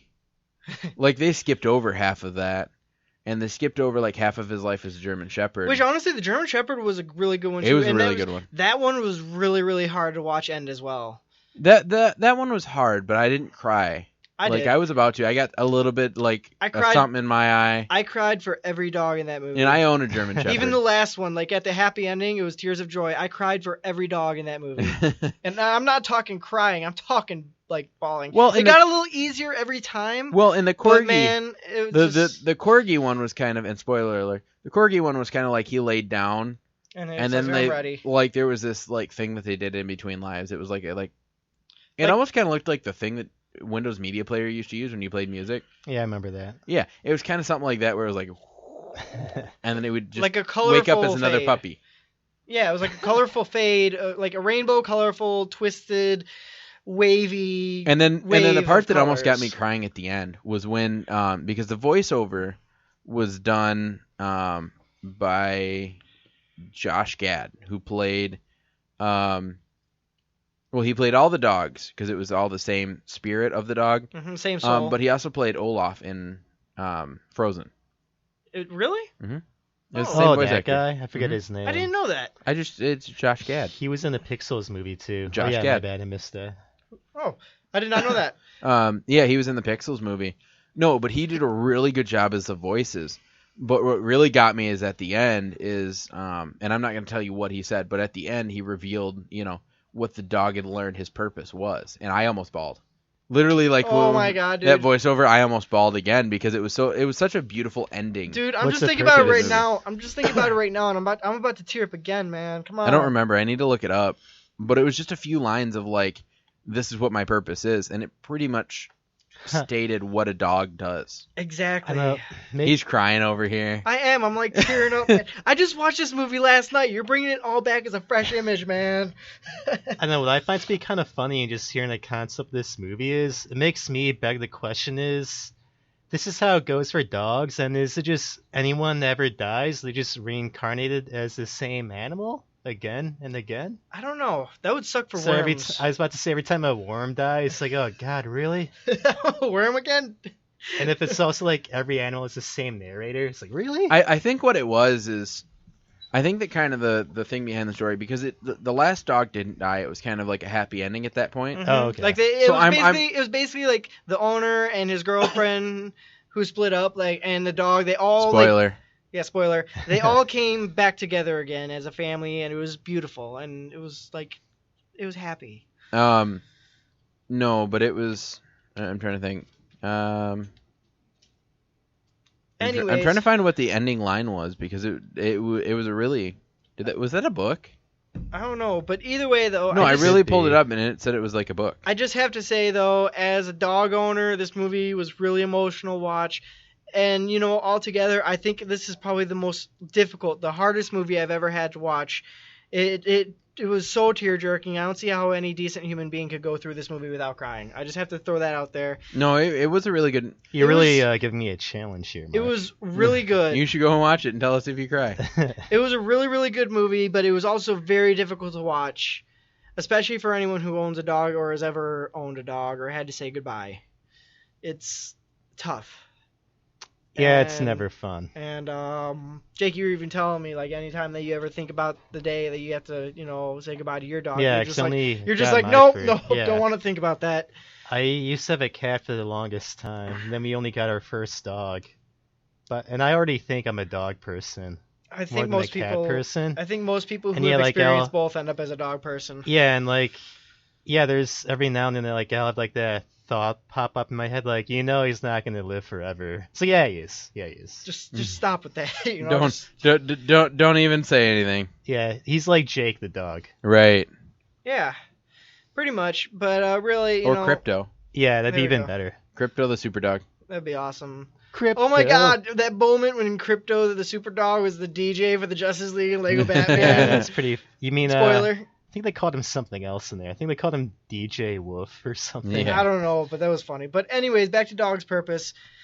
It was an excellent movie. I definitely recommend it, especially for dog owners. But just be warned, it's gonna be tough to watch.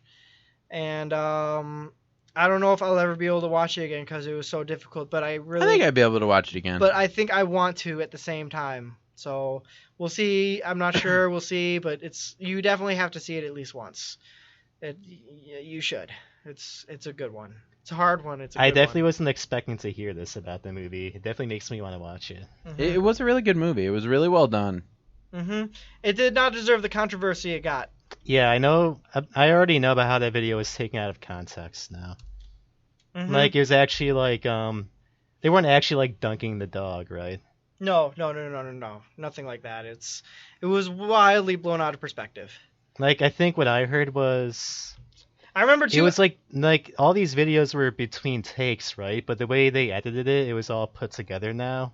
Yeah. It's like one continuous, like... I don't know. Maybe... I never read it myself. I only heard about it from others.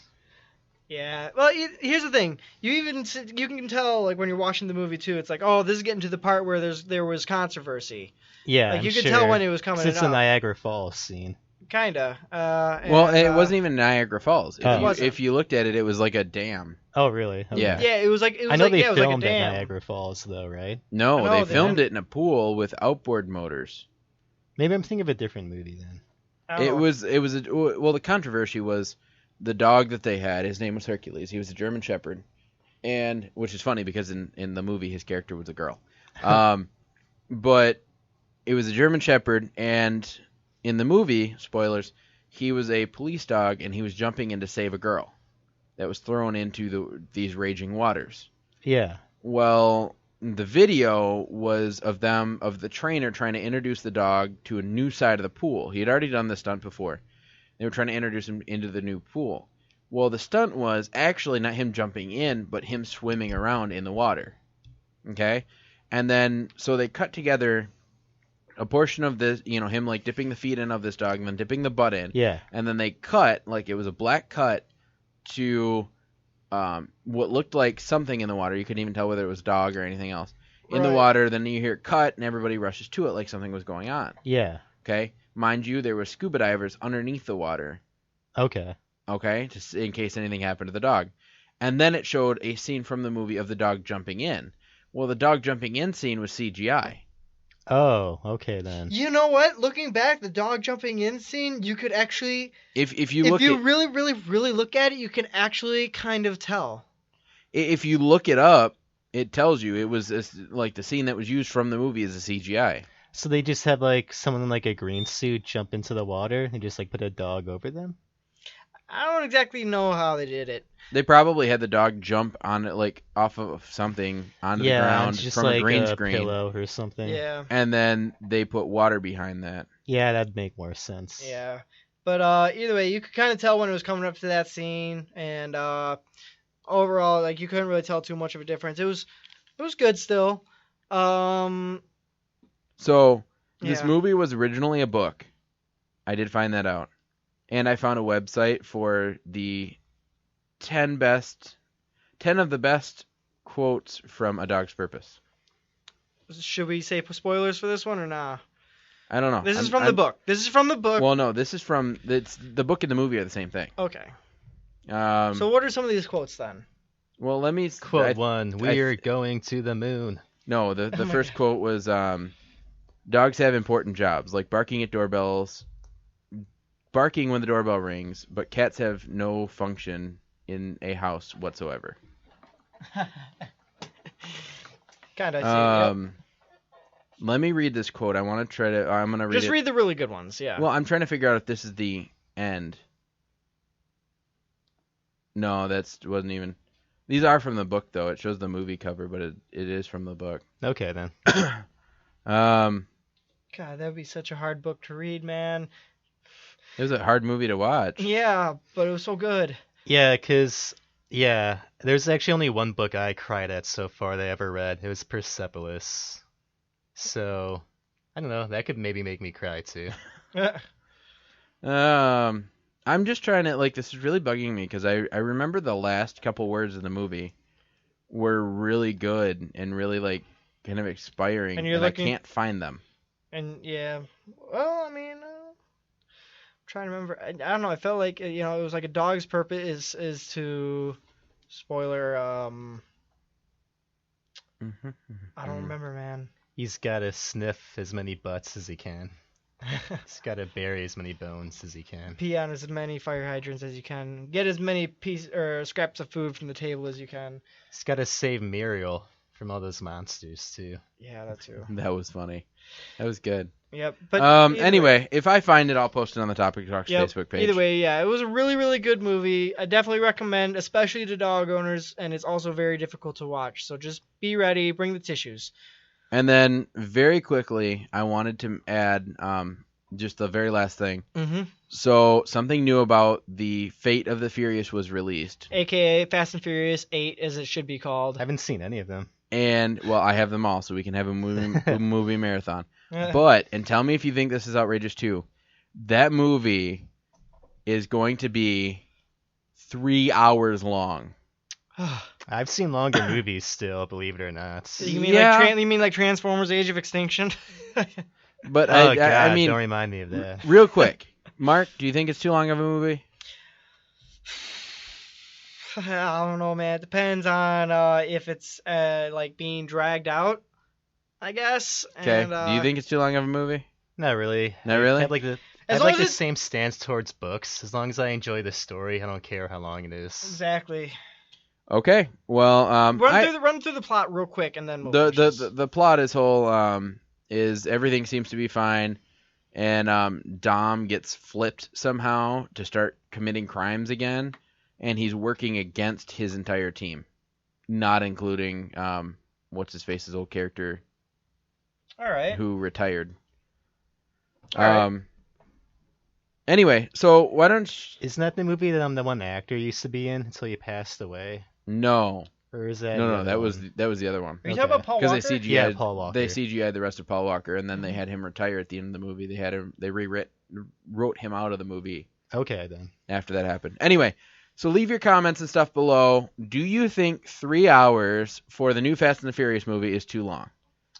I think it might be, but it depends on how it goes. We'll see how it goes. Leave us your thoughts and comments, folks. I mean, it's gonna be an action movie, so It should be It good. could hopefully. be. You know what? Age of Extinction was an action movie, Jay. it was an action Okay, guys, movie. like I said, leave your comments below. Until next time, I'm Aaron, And I'm Mark.